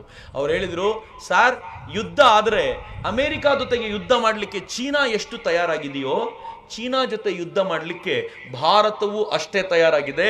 ಇದು ಹೊಸ ಭಾರತ ಸರ್, ಚೀನಾದೊಂದಿಗೆ ತಲೆ ತಗ್ಗಿಸಿ ನಿಂತ್ಕೊಳ್ಳಲ್ಲ, ಯುದ್ಧಕ್ಕೆ ಸಿದ್ಧವಾಗಿದ್ದೀವಿ ನಾವು ಅಂತ ಒಬ್ಬ ಸೈನಿಕರು ಹೇಳೋದು. ಯಾಕೆ ಗೊತ್ತೇನು ಅವ್ರಿಗೆ ಅಷ್ಟೊಂದು ಆತ್ಮವಿಶ್ವಾಸ? ನರೇಂದ್ರ ಮೋದಿ ಬರೋಕ್ಕಿಂತ ಮುಂಚೆ 10 ವರ್ಷಗಳ ಕಾಲ ಮನಮೋಹನ್ ಸಿಂಗ್ ಇದ್ರಲ್ಲ, ಹೆಂಗಿದ್ರು ಗೊತ್ತಾ ಮಿತ್ರರೇ, ಸೈನಿಕರು ಪಾಕಿಸ್ತಾನದ ಕಡೆಯಿಂದ ದಾಳಿ ಆಗುವಾಗ ಒಂದು ಗುಂಡನ್ನು ಹೊಡೆಯೋಕ್ಕಿಂತ ಮುಂಚೆ ಮೇಲ್ನವರು ಆರ್ಡರ್ ಕೊಡ್ತಾರಾ ಅಂತ ಕಾಯ್ಕೊಂಡು ಕೂತಿರ್ಬೇಕಿತ್ತಂತೆ. ನರೇಂದ್ರ ಮೋದಿ ಹೇಳಿದ್ರಂತೆ, ನೀವು ನನ್ನ ಆರ್ಡರ್ಗೋಸ್ಕರ ಕಾಯಬಾರದು, ಪಾಕಿಸ್ತಾನದವರ ಒಂದು ಗುಂಡು ಬಂದ್ರೆ ನೀವು 10 ಗುಂಡು ಹೊಡೆದು ರಿಪೋರ್ಟ್ ಮಾಡಬೇಕು ನನಗೆ, ನನ್ನ ಆರ್ಡರ್ಗೆ ಕಾಯಬಾರದು ಅಂತ. ಇದು ಸೈನಿಕರಿಗೆ ಸಿಕ್ಕಂತ ಮೊದಲ ಆತ್ಮವಿಶ್ವಾಸ, ನಮ್ಮನ್ನು ನೋಡ್ಕೊಳ್ಳಿಕ್ಕೆ ಒಬ್ರು ಇದ್ದಾರಲ್ಲ ಅಂತ. ಅದಕ್ಕೋಸ್ಕರ ಯಾವ ತರದ ಪರಿಸ್ಥಿತಿ ಗೊತ್ತೇನು, ಪ್ರತಿ ಬಾರಿ ಪಾಕಿಸ್ತಾನ ನಮ್ಮ ಮೇಲೆ ದಾಳಿ ಮಾಡಿ ಹೋದಾಗ ನಾವೆಲ್ಲ ಕ್ಯಾಂಡಲ್ ಹಿಡ್ಕೊಂಡು ಒಂದು ಮಾರ್ಚ್ ಮಾಡಿಬಿಡ್ತೀವಿ, ಆದ್ರೆ ಸೈನಿಕರ ಒಳಗೆ ಬೆಂಕಿ ಇರುತ್ತೆ, ಏನಾದ್ರೂ ಮಾಡಬೇಕಲ್ಲ ಅಂತ. ಒಬ್ಬ ಸಮರ್ಥವಾದ ಲೀಡರ್ ಅಷ್ಟೇ ಬೇಕು. ಈ ದೇಶದ ಸೈನಿಕರು, ನರೇಂದ್ರ ಮೋದಿಯವರು ಈ ಉರಿ ದಾಳಿ ಆದಾಗ ಸೈನಿಕರಿಗೆ ಹೇಳಿದ್ರಂತೆ, ಉರಿ ದಾಳಿ ಮಾಡಿದವ್ರು ಯಾರಿದ್ದಾರೋ ಹುಡುಕಿ ಅವರನ್ನ ಕೊಲ್ಲೋದು ನಿಮ್ ಜವಾಬ್ದಾರಿ ಅಂತ. ಅದಕ್ಕೆ ಸರ್ಜಿಕಲ್ ಸ್ಟ್ರೈಕ್ ಅಂತ ಕರೆಯೋದು. ಅದನ್ನು ಸರ್ಜಿಕಲ್ ಸ್ಟ್ರೈಕ್ ಅನ್ನೋ ಪದ ಯೂಸ್ ಮಾಡ್ತೀವಲ್ಲ, ಅನೇಕರಿಗೆ ಸರ್ಜಿಕಲ್ ಸ್ಟ್ರೈಕ್ ಅಂದ್ರೆ ಏನು ಅಂತ ಗೊತ್ತಿಲ್ಲ. ಸರ್ಜಿಕಲ್ ಸ್ಟ್ರೈಕ್ ಅಂದ್ರೆ ಸರ್ಜರಿ ಮಾಡೋದು ಅಂತ. ಸಿಂಪಲ್. ಸರ್ಜರಿ ಮಾಡೋದು ಹೆಂಗೆ? ಹಾರ್ಟ್ ಸರ್ಜರಿ ಮಾಡು ಅಂತಂದ್ರೆ ಹೊಟ್ಟೆ ಕೊಯ್ಯಲ್ಲ, ಹಾರ್ಟ್ ಅಲ್ಲಿ ಎಲ್ಲಿ ಪ್ರಾಬ್ಲಮ್ ಇದೆಯೋ ಅಷ್ಟು ಭಾಗ ಮಾತ್ರ ಕೊಯ್ದು ಅಲ್ಲಿ ಮಾತ್ರ ರಿಪೇರಿ ಮಾಡಿ ಸರಿ ಮಾಡ್ಬಿಡೋದು, ಹೊಲ್ದು ಬಿಡೋದನ್ನ ಸರ್ಜರಿ ಅಂತ ಕರೀತಾರೆ. ಎಲ್ಲಿ ಜಾಗವೋ ಅಲ್ಲಿಗೆ. ಈ ದೇಶ ಹೆಂಗ್ ಮಾಡ್ತು ಗೊತ್ತಾ? ಯಾವಾಗ ಪಾಕಿಸ್ತಾನದವ್ರು ದಾಳಿ ಮಾಡಿದ್ರೋ ಇಡೀ ಪಾಕಿಸ್ತಾನ ಮೇಲೆ ಅಟ್ಯಾಕ್ ಮಾಡಲಿಲ್ಲ, ದಾಳಿ ಮಾಡಿದವ್ರು ಎಲ್ಲಿ ಅಡಗಿದ್ದಾರೋ ಅಲ್ಲಿ ಮಾತ್ರ ದಾಳಿ ಮಾಡಿ ಅಷ್ಟು ಪ್ರಾಬ್ಲಮ್ ಅನ್ನ ಸಾಲ್ವ್ ಮಾಡೋದಿದೆಯಲ್ಲ, ಅದನ್ನು ಸರ್ಜರಿ ತರ ಮಾಡಿದ್ದಕ್ಕೋಸ್ಕರ ಈ ದೇಶ ಸರ್ಜಿಕಲ್ ಸ್ಟ್ರೈಕ್ ಅಂತ ಅದನ್ನ ಕರೆದಿದ್ದು. ಎಂತ ಸರ್ಜಿಕಲ್ ಸ್ಟ್ರೈಕ್ ಅಂತಂದ್ರೆ, ಪಾಕಿಸ್ತಾನದ ಆ ಜಾಗದಲ್ಲಿದ್ದವ್ರನ್ನ ಹುಡುಕಿ ಕೊಂದು ಬಂದ್ರು. ಈ ದೇಶದ ಸೈನಿಕರು ಹೇಳಿದ್ರಂತೆ, ನೀವು ಒಬ್ಬರನ್ನ ತಗೊಂಬನ್ನಿ ಅಂತ ಹೇಳಿದ್ರಿ, ನಾವು ಒಬ್ಬರಿಗೆ 4 ಜನರನ್ನು ತಗೊಂಡ್ಬಂದಿದ್ದೀವಿ ಸರ್ ಅಂತ. 1ಕ್ಕೆ 4. ಪುಲ್ವಾಮಾದ ಮೇಲೆ ದಾಳಿ ಮಾಡಿದಾಗ ಈ ದೇಶ ಏರ್ ಸ್ಟ್ರೈಕ್ ಮಾಡ್ತಲ್ಲ, ಏರ್ ಸ್ಟ್ರೈಕ್ ಮಾಡಿದಾಗ 1ಕ್ಕೆ 4 ಅಲ್ಲ, 1ಕ್ಕೆ 7, 8 ಅನ್ನುವಂತ ನಂಬರ್ ನಡೀತು. 37ಕ್ಕೆ ಪ್ರತಿಯಾಗಿ 250ಕ್ಕೂ ಹೆಚ್ಚು ಭಯೋತ್ಪಾದಕರನ್ನ ಧ್ವಂಸ ಮಾಡಿದ್ದು ಭಾರತ. ನಾವಿಂಗ್ ಮಾಡುವಾಗ ನಮ್ಮ ಪ್ರತಿಪಕ್ಷಗಳು, ಕಾಂಗ್ರೆಸ್ನವರು, ಆಮ್ ಆದ್ಮಿ ಪಾರ್ಟಿಯವರು ಏನ್ ಕೇಳ್ತಿದ್ರು ಗೊತ್ತಾ? ಸರ್ಜಿಕಲ್ ಸ್ಟ್ರೈಕಿಗೆ ಪ್ರೂಫ್ ಕೊಡಿ ಅಂತ ಕೇಳಿ. ಅರವಿಂದ್ ಕೇಜ್ರಿವಾಲ್ ಮೊದಲನೇ ಸರ್ಜಿಕಲ್ ಸ್ಟ್ರೈಕಿಗೆ ಪ್ರೂಫ್ ಕೇಳಿದಾಗ ನಮ್ಮ ಸೈನಿಕರು ಹೇಳಿದ್ರಂತೆ, ಪ್ರೂಫ್ ತರೋದು ಮರ್ತೋಗ್ಬಿಟ್ವಿ ಸರ್, ನೆಕ್ಸ್ಟ್ ಟೈಮ್ ಸರ್ಜಿಕಲ್ ಸ್ಟ್ರೈಕಿಗೆ ಹೋಗುವಾಗ ನಮ್ಮ ಜೊತೆ ಬಂದ್ಬಿಡಿ, ನಿಮ್ಮನ್ನೇ ಕರ್ಕೊಂಡು ಹೋಗ್ಬಿಡ್ತೀವಿ, ನೀವೇ ಪ್ರೂಫ್ ತಗೊಂಡ್ಬಂದ್ಬಿಡಿ ಅಂತ. ಅದಕ್ಕೆ ಪುಲ್ವಾಮಾ ದಾಳಿ ಆದಾಗ ಪುಣ್ಯಾತ್ಮ ಪ್ರೂಫ್ ಕೇಳಲೇ ಇಲ್ಲ. 203ನೇ ದಾಳಿ ಎತ್ತಾಕೊಂಡೇ ಹೋಗ್ಬಿಟ್ರೆ ಕಷ್ಟ ಅಂತ ಸೈಲೆಂಟಾಗಿ ಕೂತ್ಬಿಟ್ಟಿದ್ದ. ಆದರೆ ದುರ್ದೈವ, ಕಾಂಗ್ರೆಸ್ ಪಾರ್ಟಿ ಇಷ್ಟು ಹಳೆಯ ಪಾರ್ಟಿ, ಈ ದೇಶದ ಸೈನಿಕರು ನಂಬಬೇಕ್ರಿ ಸೈನಿಕರನ್ನ. ಅವ್ರು ಯಾವತ್ತೂ ಸುಳ್ಳು ಹೇಳಲ್ಲ. ರಾಹುಲ್ ಗಾಂಧಿ ಸುಳ್ಳು ಹೇಳ್ಬೋದು. ರಾಹುಲ್ ಗಾಂಧಿಗೆ ಒಂದು ನಂಬರ್ಗೂ ಮತ್ತೊಂದು ನಂಬರ್ಗೂ ಡಿಫರೆನ್ಸ್ ಗೊತ್ತಿರಲ್ಲ. ರಾಹುಲ್ ಗಾಂಧಿ ಎಷ್ಟು ನಂಬರ್ ಸುಳ್ಳು ಹೇಳ್ತಾನೆ ಅಂತಂದ್ರೆ, ರಫೇಲ್ ಯುದ್ಧ ವಿಮಾನ ಎಷ್ಟಕ್ಕೆ ತಗೊಂಬಂದ್ರಿ ನೀವು ಅಂದ್ರೆ 525 ರೂಪಾಯಿಗೆ ಎಂದ. 525 ರೂಪಾಯಿಗೆ ಮಕ್ಕಳ ಆಟದ ರಫೇಲ್ ಸಿಗಲ್ಲ. 525 ರೂಪಾಯಿಗೆ 525 ಕೋಟಿಗೆ ಅವನಿಗೆ ನಂಬರ್ಸೇ ಗೊತ್ತಿಲ್ಲ. ಅವನು ಆ ತರದ ವ್ಯಕ್ತಿ. ಆದರೆ ಈ ದೇಶದ ಸೈನಿಕರು ಹಂಗಲ್ಲ, ಹೇಳಿದ ಮೇಲೆ ಸತ್ಯ ಹೇಳ್ತಾರೆ. ಅವ್ರನ್ನ ನಂಬದೆ ಅವ್ರನ್ನ ಪ್ರಶ್ನೆ ಮಾಡಿದ್ರಲ್ಲ, ಅವ್ರನ್ನ ಕಟಕಟೆಯಲ್ಲಿ ನಿಲ್ಲಿಸಿ ನೀವು ಸುಳ್ಳು ಹೇಳ್ತಿದ್ದೀರಾ ಅಂತ ಹೇಳಿದ್ರಲ್ಲ, ಆದ್ರೂ ಸೈನಿಕರು ಧೃತಿಗೆಡದೆ ಧೈರ್ಯವಾಗಿದ್ರು. ಆದ್ರೆ ಈ ದೇಶದ ಪ್ರಧಾನಿ ಹೆಂಗಿದ್ರು ಗೊತ್ತೇನೋ ಅವ್ರ ಜೊತೆಗೆ? ಯಾವಾಗ ವಿಂಗ್ ಕಮಾಂಡರ್ ಅಭಿನಂದನ್ ಪಾಕಿಸ್ತಾನಕ್ಕೆ ಸಿಕ್ಕಾಕೊಂಡ್ರೋ, ಈ ದೇಶದ ಪ್ರಧಾನಿ ಹೇಳಿದ್ರು, ಒಬ್ಬ ಸೈನಿಕನನ್ನ 48 ಗಂಟೆಗಳಲ್ಲಿ ಪಾಕಿಸ್ತಾನ ಬಿಡ್ಲಿಲ್ಲ ಅಂತಂದ್ರೆ ನಾನಿಡೀ ಪಾಕಿಸ್ತಾನ ನಾಶವಾದ್ರೂ ಚಿಂತೆ ಇಲ್ಲ, ಯುದ್ಧಕ್ಕೆ ಸಿದ್ಧನಾಗ್ತೀನಿ ಅಂತ ಯಾವಾಗ ನರೇಂದ್ರ ಮೋದಿ ಘೋಷಿಸಿದ್ರು, 48 ಗಂಟೆ ಅಲ್ಲ 36 ಗಂಟೆಗಳೊಳಗೆ ಪಾಕಿಸ್ತಾನ ಮಂಡಿಯೂರ್ಕೊಂಡು ನಿಮ್ಮ ವಿಂಗ್ ಕಮಾಂಡರ್ನ ಕರ್ಕೊಂಡು ಹೋಗಿ ಅಂತ ಕೇಳುವ ಸ್ಥಿತಿ ನಿರ್ಮಾಣ ಆಗಿತ್ತಲ್ಲ, ಇದು ನನ್ನ ದೇಶದ ಪ್ರಧಾನಮಂತ್ರಿ ನರೇಂದ್ರ ಮೋದಿ ಅಂತ. ಮಿತ್ರ, ನರೇಂದ್ರ ಮೋದಿಯನ್ನು ಕಳ್ಕೊಳ್ಳೋದ? ನಂಗೆ ಮೊನ್ನೆ ಯಾರೋ ಮೆಸೇಜ್ ಹಾಕಿದ್ರು, ನನ್ನ ಪಕ್ಕದ ಊರಲ್ಲೂ ಈಗ ಅದನ್ನೇ ಹೇಳ್ತಿದ್ದೆ. ನರೇಂದ್ರ ಮೋದಿ ಎಂಥವ್ರು ಅಂತಂದ್ರೆ ಮಿತ್ರರೇ, 3 ಅವಕಾಶ ನಮ್ಗೆ ಯಾವಾಗಲೂ ದೇವರು ಕೊಟ್ಟಿದ್ದಾರಂತ. ಮೊದಲನೇ ಅವಕಾಶದಲ್ಲಿ ಸರ್ದಾರ್ ಪಟೇಲ್ರೋ ಜವಾಹರ್ಲಾಲ್ ನೆಹರೂನು ಅಂದಾಗ ನನ್ನ ತಾತ ಮೋಸ ಮಾಡಿಬಿಟ್ರು ನಮಗೆ. ಅವ್ರು ಜವಾಹರ್ಲಾಲ್ ನೆಹರೂನ್ ಸ್ವೀಕಾರ ಮಾಡಿದ್ರು, ಸರ್ದಾರ್ ಪಟೇಲ್ರನ್ನ ಪಕ್ಕಕ್ಕಿಟ್ಟು 70 ವರ್ಷದಿಂದ ಕಣ್ಣೀರಿಡ್ತಿದ್ದೆ. 2ನೇ ಚಾನ್ಸ್ ಬಂತು ನಮ್ಮ ಅಪ್ಪನ ಕಾಲಕ್ಕೆ. ಅಟಲ್ ಬಿಹಾರಿ ವಾಜಪೇಯಿನೋ ಸೋನಿಯಾ ಗಾಂಧಿನೋ ಅಂದಾಗ ನಮ್ಮಪ್ಪ ಮೋಸ ಮಾಡಿಬಿಟ್ರು. ಅಟಲ್ ಬಿಹಾರಿ ವಾಜಪೇಯಿನ ಪಕ್ಕಕ್ಕಿಟ್ರು, ಸೋನಿಯಾ ಗಾಂಧಿನ ಸ್ವೀಕಾರ ಮಾಡಿಬಿಟ್ರು. 10 ವರ್ಷ ಒದ್ದಾಡಿದ್ವಿ. 3ನೇ ಅವಕಾಶ ಬಂದಿದೆ ನನ್ನ ಕಾಲದವರಿಗೆ, ನರೇಂದ್ರ ಮೋದಿಯೋ ರಾಹುಲ್ ಗಾಂಧಿಯೋ ಅಂತ. ಮಿತ್ರ, ಯಾರು ಆಯ್ಕೆ ಮಾಡ್ತೀರಾ ಅನ್ನೋದು ನಿಮಗೆ ಬಿಟ್ಟಿದ್ದು. ಸ್ವಲ್ಪ ಏನಾದರೂ ತಪ್ಪು ಮಾಡಿದರೆ, ಸ್ವಲ್ಪ ಎಡವಟ್ಟು ಮಾಡಿದರೆ ಇನ್ನು 100 ವರ್ಷಗಳ ಕಾಲ ಕಣ್ಣೀರಿಡಬೇಕಾಗತ್ತೆ. ಯಾಕೆ ಅಂದರೆ ಕಾಂಗ್ರೆಸ್ಸಿನ ಮ್ಯಾನಿಫೆಸ್ಟೋ ಇವತ್ತು ನೀವೇನಾದರೂ ಓದಿದ್ದು ನೋಡಿದರೆ ಕಾಂಗ್ರೆಸ್ ಭಾರತವನ್ನು ಚೂರು ಮಾಡಬೇಕು ಅಂತ ನಿಂತು ಬಿಟ್ಟಿದೆ ಅಂತ ಎಂಥವನಿಗೂ ಅರ್ಥ ಆಗುತ್ತೆ ಮಿತ್ರ. ಯಾವ ಕಾರಣಕ್ಕೂ ಈ ಬಾರಿ ಒಂದು ಚೂರು ಎಡವಟ್ಟು ಮಾಡ್ಕೊಳ್ಬೇಡಿ ಅಂತ ಕೇಳಲಿಕ್ಕೋಸ್ಕರ ನಿಮ್ಮ ಎದುರಿಗೆ ಬಂದು ನಿಂತಿದ್ದೀನಿ. ಈ ಬಾರಿ ಏನಾದರೂ ಎಡವಟ್ಟಾದರೆ ಭಾರತವಾಗಿ ಉಳ್ಕೊಳ್ಳಲ್ಲ. ಯಾಕೆಂದರೆ ನರೇಂದ್ರ ಮೋದಿ ಭಾರತದ ಗೌರವವನ್ನು ಅಷ್ಟು ಎತ್ತರಕ್ಕೆ ಏರಿಸಿಬಿಟ್ಟಿದ್ದಾರೆ. ಇವತ್ತು ಇಡೀ ಜಗತ್ತಿನಲ್ಲಿ ನಿಮ್ಗೆ ಅರ್ಥ ಆಗ್ಬೋದು ಅನ್ನೋ ಕಾರಣಕ್ಕೆ ಹೇಳ್ತೀನಿ, ನರೇಂದ್ರ ಮೋದಿ ಬರೋಕ್ಕಿಂತ 10 ವರ್ಷ ಮುಂಚೆ ನಾವು ಹೆಂಗಿದ್ವಿ ಗೊತ್ತಾ? ಶ್ರೀಲಂಕಾ ಚೈನಾದ ಪರವಾಗಿತ್ತು, ನೇಪಾಳ ಚೈನಾದ ಪರವಾಗಿತ್ತು, ಬರ್ಮಾ ಚೈನಾದ ಪರವಾಗಿತ್ತು, ಭೂತಾನ್ ಚೈನಾದ ಪರವಾಗಿತ್ತು, ಪಾಕಿಸ್ತಾನ ಅಂತೂ ಅವ್ರ ಪರವಾಗೇ ಇರುವಂಥದ್ದು, ದೂರದಲ್ಲಿ ಮಾಲ್ಡೀವ್ಸ್ ನಮ್ಮ ಪರವಾಗಿರಲಿಲ್ಲ. ನಮ್ಮ ಸುತ್ತಲೂ ಇರುವಂಥ ರಾಷ್ಟ್ರಗಳು ನಮ್ಮ ಪರವಾಗಿರಲಿಲ್ಲ. ನಮ್ಮ ಕುತ್ತಿಗೆಗೆ ಉರುಳು ಹಾಕೊಂಡು ಕೂತ್ಕೊಂಡಿತ್ತು ಚೀನಾ. ನರೇಂದ್ರ ಮೋದಿ ಬಂದ ತಕ್ಷಣ ಏನು ಮಾಡಿದ್ರು ಗೊತ್ತಾ? ಮೊದಲು ಭೂತಾನ್ಗೆ ಹೋದ್ರು. ಭೂತಾನ್ ಜೊತೆ ಅವರ ಸಂಬಂಧವನ್ನು ಹೆಂಗೆ ಬೆಳೆಸ್ಕೊಂಡ್ರು ಅಂದರೆ, ಭೂತಾನ್ ಹೇಳ್ತು ನಮಗೆ ಚೈನಾಕ್ಕಿಂತ ನೀವೇ ಬೆಸ್ಟ್ ಫ್ರೆಂಡು ಸರ್, 10 ವರ್ಷ ಚೈನಾದ ಪರವಾಗಿದ್ವಿ, ಇನ್ನು ಮುಂದೆ ಚೈನಾ ಜೊತೆಗಿರಲ್ಲ ಅಂತ ಭೂತಾನ್ ನಮ್ಮ ಪರವಾಗಿ ಬಂತು. ಉಲ್ಟಾ ಭೂತಾನ್ ಏನು ಮಾಡ್ತು ಗೊತ್ತಾ? ಚೀನಾ ಡೋಕ್ಲಾಮ್ಗೆ ಬಂದಾಗ ಚೀನಾ ಕೇಳ್ಕೊಳ್ಳಿಲ್ಲ, ಭೂತಾನ್ ಭಾರತಕ್ಕೆ ಕೇಳ್ಕೊಳ್ತು ನನ್ನ ರಕ್ಷಣೆ ಮಾಡ್ತೀರಾ ಅಂತಂದ್ರೆ ಈ ದೇಶದ ಸೈನಿಕರು ಭೂತಾನ್ನ ಗಡಿ ಭಾಗದಲ್ಲಿ ನಿಂತ್ಕೊಂಡು ಚೀನಿ ಸೈನಿಕರನ್ನ ಓಡಿಸಿ ವಾಪಸ್ ಬಂದು ಸೇರ್ಕೊಂಡ್ರಲ್ಲ, ಭೂತಾನ್ ನಮ್ಮ ಪರವಾಗಿ ಬಂದು ನಿಂತ್ಕೊಳ್ತು. ಪಕ್ಕದ ಬಾಂಗ್ಲಾದೇಶ ಮುಸಲ್ಮಾನ್ ರಾಷ್ಟ್ರ, ನಮಗೂ ಅವರಿಗೂ ಒಂದಷ್ಟು ಹಳ್ಳಿಗಳಿಗೋಸ್ಕರ ಕಿತ್ತಾಟ ನಡೀತಾ ಇತ್ತು. ನರೇಂದ್ರ ಮೋದಿ ಬಂದ ತಕ್ಷಣ ಅವ್ರಿಗೆ ಸೇರಬೇಕಾದ ಹಳ್ಳಿಗಳನ್ನು ಅವ್ರಿಗೆ ಬಿಟ್ಕೊಟ್ರು, ನಮಗೆ ಬರಬೇಕಾದ ಹಳ್ಳಿಗಳನ್ನು ತೆಗೆದುಕೊಂಡು once for all problem solve ಮಾಡಿದ್ರು. ಬಾಂಗ್ಲಾದೇಶ ಎಷ್ಟು ಕೃತಜ್ಞತೆ ಇವತ್ತು ಅಂತಂದ್ರೆ ಅದು ಹೇಳುತ್ತೆ ನಮಗೆ ಇನ್ನು ಮುಂದೆ ಚೀನಾ ಸಹಕಾರ ಬೇಡ, ನಮ್ಮ ಬಂದರುಗಳನ್ನು ಅಭಿವೃದ್ಧಿ ಚೀನಾ ಮಾಡ್ತಿತ್ತು, ಇನ್ಮೇಲೆ ನೀವು ಮಾಡಿ ಅಂತ ನಾವು ಮತ್ತು ಜಪಾನ್ ಜಂಟಿಯಾಗಿ ಬಾಂಗ್ಲಾದೇಶದಲ್ಲಿ ಅಭಿವೃದ್ಧಿ ಮಾಡ್ತಾ ಇದ್ದೀವಿ ಬಂದರನ್ನ. ಬಾಂಗ್ಲಾ ನಮ್ಮ ಪರವಾಗಿ ಬಂತು. ಬರ್ಮಾ ಅಥವಾ ಮಯನ್ಮಾರ್ನಲ್ಲಿ ನಮ್ಮ ಕೆಲಸ ಹೆಂಗಿದೆ ಗೊತ್ತೇನು? ಈ ದೇಶದ ಸೇನೆ ಮತ್ತು ಬರ್ಮಾದ ಸೇನೆ ಜಂಟಿಯಾಗಿ ಅಲ್ಲಿ ಅಡಗಿದ್ದ ನಕ್ಸಲರನ್ನ ಮತ್ತು ಅಲ್ಲಿ ಅಡಗಿದ್ದಂತ ಚೀನಾ ಪ್ರೇರಿತ ಭಯೋತ್ಪಾದಕರನ್ನ ಮೊನ್ನೆ ಇತ್ತೀಚೆಗೆ ಧ್ವಂಸಗೊಳಿಸಿ ಇನ್ನೊಂದು ಸರ್ಜಿಕಲ್ ಸ್ಟ್ರೈಕ್ ಅಲ್ಲಿ ಮಾಡುವಷ್ಟರ ಮಟ್ಟಿಗೆ ನಮ್ಮ ಮತ್ತು ಅವರ ಬಾಂಧವ್ಯ ಬಲವಾಗಿದೆ. ಶ್ರೀಲಂಕಾದಲ್ಲಂತೂ ನರೇಂದ್ರ ಮೋದಿ ಎಂತ ಸರ್ಜಿಕಲ್ ಸ್ಟ್ರೈಕ್ ಮಾಡಿದ್ರು ಅಂದ್ರೆ ಬಹಳ ಜನರಿಗೆ ಗೊತ್ತಿಲ್ಲ. ಶ್ರೀಲಂಕಾದ ಅಧ್ಯಕ್ಷ ಚೀನಾದ ಪರವಾಗಿ ಬಹಳ ಇದ್ದಾನೆ ಅಂತ ಗೊತ್ತಾದಾಗ ಚುನಾವಣೆಯಲ್ಲಿ ಅವನನ್ನೇ ತೆಗೆದು ಹೊಸಬ ಆಯ್ಕೆಯಾಗುವಂತೆ ನರೇಂದ್ರ ಮೋದಿ ಮಾಡಿ ಶ್ರೀಲಂಕಾ ಪೂರ್ಣ ಪ್ರಮಾಣದಲ್ಲಿ ನಮ್ಮ ಜೊತೆ ಇರುವಂತೆ ಮಾಡಿದ್ರಲ್ಲ, ಇದು ನರೇಂದ್ರ ಮೋದಿ ಮಾಡಿದ ಮ್ಯಾಜಿಕ್. ಮಿತ್ರರೇ, ನಾನು ಈ ವೇದಿಕೆ ಮೇಲೆ ನಿಂತ್ಕೊಂಡು ನಿಮ್ಗೊಂದು ಆಶ್ವಾಸನೆ ಕೊಡ್ತೀನಿ. ಈ ಆಶ್ವಾಸನೆ ಬರೆದಿಟ್ಕೊಳ್ಳಿ. ನರೇಂದ್ರ ಮೋದಿ ಮುಂದಿನ 5 ವರ್ಷಕ್ಕೆ ಬರ್ತಾರಲ್ಲ, ಬಂದೇ ಬರ್ತಾರೆ, ಯಾವ ಅನುಮಾನ ನನಗಂತೂ ಉಳಿದ. ನರೇಂದ್ರ ಮೋದಿ ಮುಂದಿನ 5 ವರ್ಷಕ್ಕೂ ಪ್ರಧಾನಿ ಆಗ್ತಾರೆ. ಪಾಕಿಸ್ತಾನ ಈ ಬಾರಿ ನರೇಂದ್ರ ಮೋದಿ ಪ್ರಧಾನಿ ಆದ್ರೆ 4 ಚೂರಾಗಿ ಒಡೆಯೋದನ್ನ ನೀವು ಕಣ್ಣಾರೆ ನೋಡ್ತೀರಿ. ಈಗಾಗಲೇ ಬಲೂಚಿಸ್ತಾನದಲ್ಲಿ ನಡೆಯುವಂತ ಆ ಪ್ರಕ್ರಿಯೆಗಳನ್ನ ನೋಡಿದ್ರೆ, ನರೇಂದ್ರ ಮೋದಿ ವಾರ್ನ್ ಮಾಡಿದ್ರಲ್ಲ, ನರೇಂದ್ರ ಮೋದಿಯ ಅವತ್ತಿನ ಮುಖಭಾವವನ್ನು ನೆನಪಿಸ್ಕೊಳ್ಳಿ. ಪುಲ್ವಾಮಾ ಅಟ್ಯಾಕ್ ಆದ್ಮೇಲೆ ನರೇಂದ್ರ ಮೋದಿ ಹೇಗೆ ಕ್ರುದ್ಧರಾಗಿದ್ರು ಅಂತಂದ್ರೆ, ತಾಂಡವ ನೃತ್ಯಕ್ಕಿಂತಲೂ ಮುಂಚೆ ಶಿವ ಹೆಂಗ್ ಕಾಣಬಹುದು ಹಂಗ್ ಕಾಣ್ತಿದ್ರು ನರೇಂದ್ರ ಮೋದಿ. ನರೇಂದ್ರ ಮೋದಿ ಅವತ್ತು ಹೇಳಿದ್ರು, ನೀವು ನನ್ನ ದೇಶದ ಮೇಲೆ ಮಾಡಬಾರದ ತಪ್ಪನ್ನ ಮಾಡಿದ್ದೀರಿ, ಇದಕ್ಕೆ ಸರಿಯಾದ್ದನ್ನೇ ಅನುಭವಿಸ್ತೀರಿ ಅಂತ ನರೇಂದ್ರ ಮೋದಿ ಪಾಕಿಸ್ತಾನಕ್ಕೆ ಎಚ್ಚರಿಕೆ ಕೊಟ್ಟಿದ್ರಲ್ಲ. ಅದಕ್ಕೆ ಪೂರಕವಾಗಿ ಅಜಿತ್ ದೋವಲ್ ಹೇಳಿದ್ರು. ಏನ್ ಹೇಳಿದ್ರು ಅಂತಂದ್ರೆ, ಪುಲ್ವಾಮಾ ದಾಳಿಯ ಪ್ರತೀಕಾರ ಇನ್ನೂ ಮುಗಿದಿಲ್ಲ ಅಂತ ಎಚ್ಚರಿಕೆ ಕೊಟ್ಟಿದ್ರು, ಇನ್ನೂ ಬಾಕಿ ಇದೆ, ಅದು ಯಾವಾಗ ತೀರಿಸ್ತಾರೋ ಅನ್ನೋದನ್ನ ನಾವು ಕಾದು ನೋಡಬೇಕಾಗಿದೆ ಅಷ್ಟೇ ಅಂತ. ಸುಮ್ಮನೆ ಪಾಕಿಸ್ತಾನವನ್ನ ಬೈದ್ರೆ ಏನ್ ಬರುತ್ತೆ? ಪಾಕಿಸ್ತಾನಕ್ಕೆ ಸರಿಯಾದ ಪಾಠ ಕಲಿಸಬೇಕು ಅಂದರೆ ಈ ಬಾರಿ ಎಲೆಕ್ಷನ್ ಅಲ್ಲಿ ವೋಟ್ ಮಾಡುವಾಗ ಸರಿಯಾಗಿ ಬಿಜೆಪಿ ಅಥವಾ ಕಮಲದ ಚಿಹ್ನೆಗೆ ಮತ ಹಾಕಬೇಕು ಅನ್ನೋದನ್ನ ಯಾವ ಕಾರಣಕ್ಕೂ ಮರಿಬೇಡಿ ಅಂತ ನಿಮ್ಮನ್ನು ಕೇಳ್ಕೊಳ್ಳಿಕ್ಕೆ ಅಂತ ಬಂದಿದ್ದೀನಿ ಮಿತ್ರರೇ. ನಂಗೆ ಗೊತ್ತು, ಅನೇಕರಿಗೆ ಅನ್ಸುತ್ತೆ ಚಕ್ರವರ್ತಿ ಯಾವತ್ತೂ ಪೊಲಿಟಿಕಲಿ ಮಾತಾಡಿರಲಿಲ್ವಲ್ಲ ಅಂತ. ಈಗಲೂ ಇಲ್ಲ. ನಾನು ಯಾವತ್ತೂ ಯಾವುದೇ ಪೊಲಿಟಿಕಲ್ ಪಾರ್ಟಿಯ ಲೀಡರು ಅಲ್ಲ, ಫಾಲೋವರು ಅಲ್ಲ, ಪೊಲಿಟಿಕಲ್ ಪಾರ್ಟಿಯ ಮೆಂಬರು ಅಲ್ಲ. ಎಲ್ಲದರಿಂದಲೂ ಸಮಾನ ದೂರದಲ್ಲಿ ನಿಂತ್ಕೊಂಡಿದ್ದೀನಿ ನಾನು ಹಾಗೆ ಮೇಂಟೈನ್ ಮಾಡ್ತೀನಿ. ಆದರೆ ನರೇಂದ್ರ ಮೋದಿ ಕೈಯಲ್ಲಿ ಮತ್ತೊಮ್ಮೆ ದೇಶವನ್ನು ಕೊಡಲಿಲ್ಲ ಅಂತಂದರೆ ಈ ದೇಶ ಚಿಂದಿ ಮಾಡಿಬಿಡ್ತಾರಲ್ಲ ಇವರು. ಅದಕ್ಕೋಸ್ಕರ ನರೇಂದ್ರ ಮೋದಿ ಕೈಯಲ್ಲಿ ವಾಪಸ್ ಕೊಡಬೇಕು ಅಂತ ಕೇಳ್ಕೊಳ್ಬೇಕು ಅಂತ ನಿಮ್ಮೆದುರಿಗೆ ಬಂದು ನಿಂತಿರೋದು. ಹೀಗಾಗಿ ನಾನು ಕಳಕಳಿಯಿಂದ ಕೇಳ್ಕೊಳ್ಳೋದು, ಈ ಬಾರಿ ವೋಟ್ ಮಾಡುವಾಗ ಕಮಲಕ್ಕೆ ವೋಟ್ ಮಾಡಿ ಅಂತ. ಅಕಸ್ಮಾತ್ ಕೆಲವೊಂದು ಬಾರಿ ನಮಗಿರುತ್ತೆ, ನಮ್ಮ ಎಂ ಪಿಗಳು ನಮ್ಮ ಊರಿಗೆ ಬರಲಿಲ್ಲ, ನಮ್ಮ ಎಂ ಪಿಗೆ ಹೆಂಗೆ ವೋಟ್ ಮಾಡೋದು ಅಂತೆಲ್ಲ ಅನೇಕ ಬಾರಿ ನೀವು ಆಲೋಚನೆ ಮಾಡ್ತಿರ್ತೀರಲ್ಲ.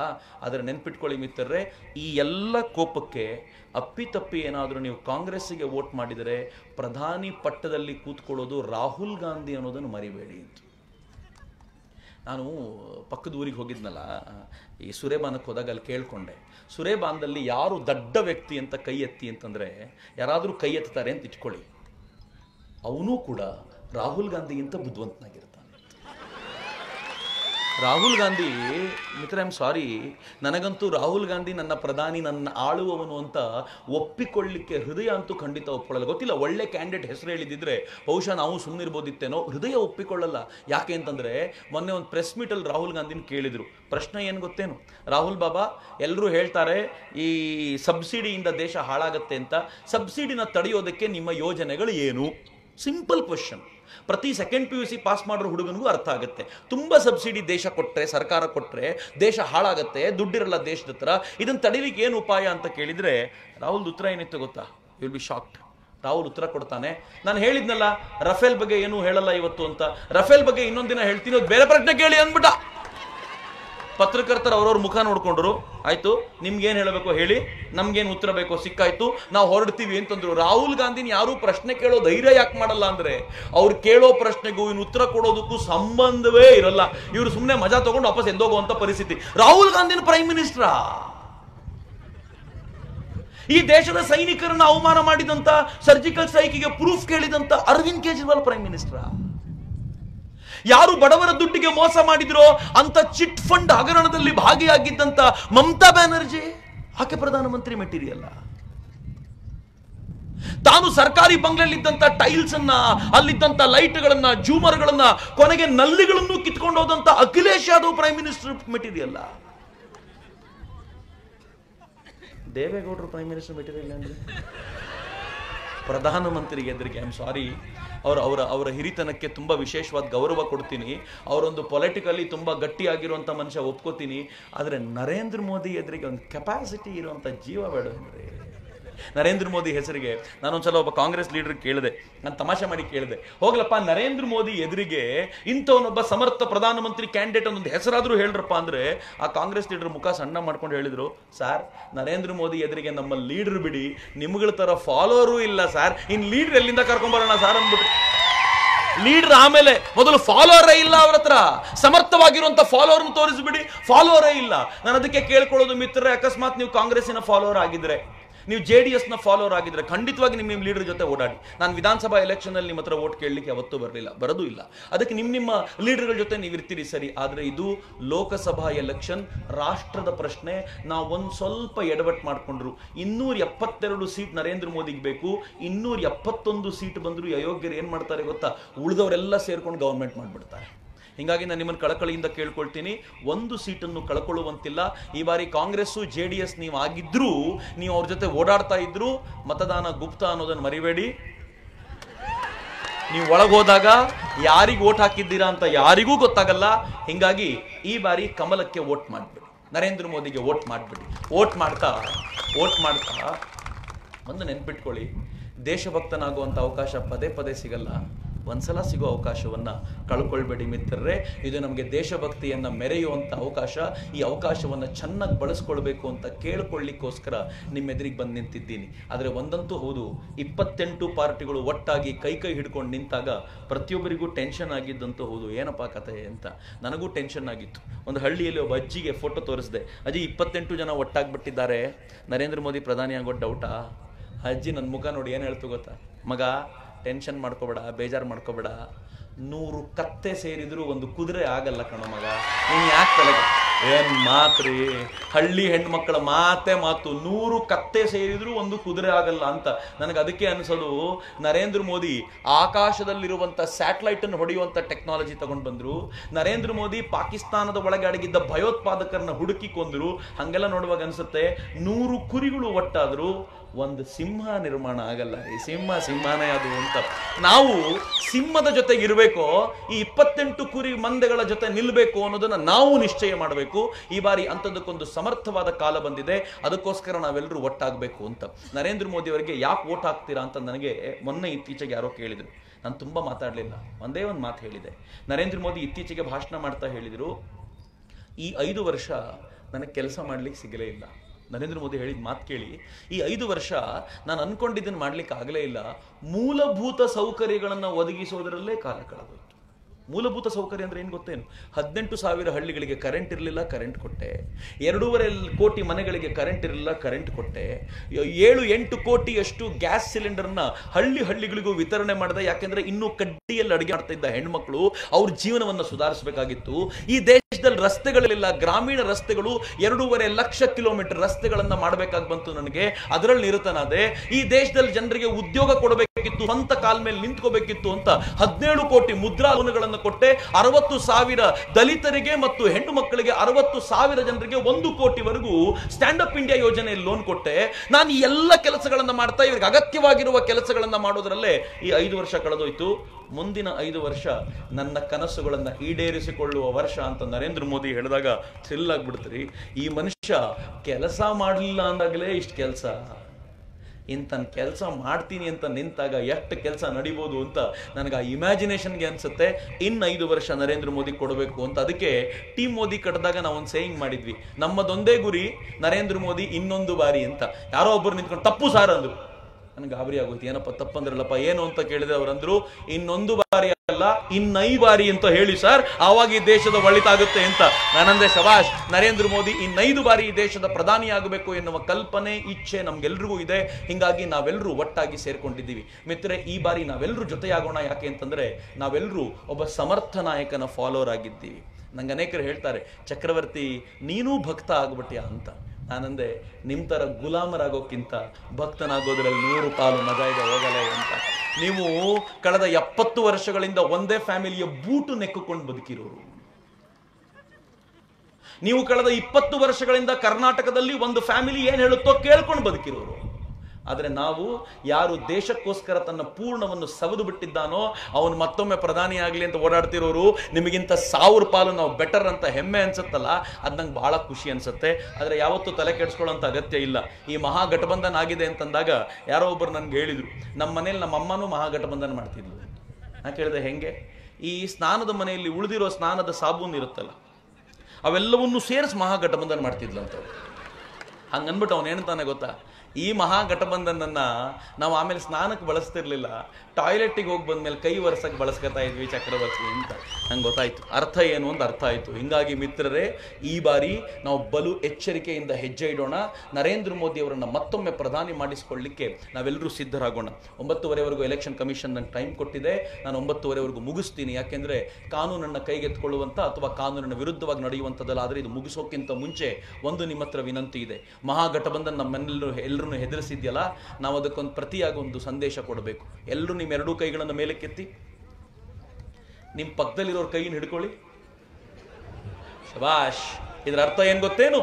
ಆ ಮಹಾಗಠಬಂಧನವರು ಒಂದಾದ್ರಲ್ಲ, ಇವತ್ತು ನಾವು ಸವದತ್ತಿಯ ಮಹಾ ಜನತೆ ಅವರ ಎದುರಿಗೆ ನಿಂತು ನಾವು ಫೈಟ್ ಮಾಡ್ತೀವಿ ಎನ್ನುವಂತ ಹೇಳಿಕೆಯನ್ನ ಸವದತ್ತಿಯಿಂದ ನೀವೆಲ್ಲರೂ ಏನು ಹೊರಡಿಸಿದ್ದೀರಿ, ಇದು ಸವದತ್ತಿಯಿಂದ ದೇಶಕ್ಕೆ ಸಂದೇಶ ಮುಟ್ಲಿ ಅಂತ ಹಾರೈಸ್ತಾ ಮಿತ್ರ ಒಂದು ಸಲ ಘೋಷಣೆ ಕೊಡಿ.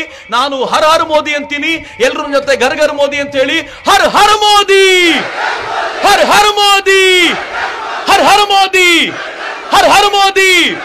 ಮಿತ್ರ ಉಚ್ಚ ಕಂಠದಲ್ಲಿ 2 ಕೈಗಳನ್ನ ಗಾಳಿಗೆ ಬೀಸಿ ಜೈಕಾರ ಕೊಡಿ. ಬೋಲ ಭಾರತ್ ಮಾತಾ ಕೀ, ಬೋಲ ಭಾರತ್ ಮಾತಾ ಕೀ. ವಂದೇ ವಂದೇ. ಜೈ ಹಿಂದ್.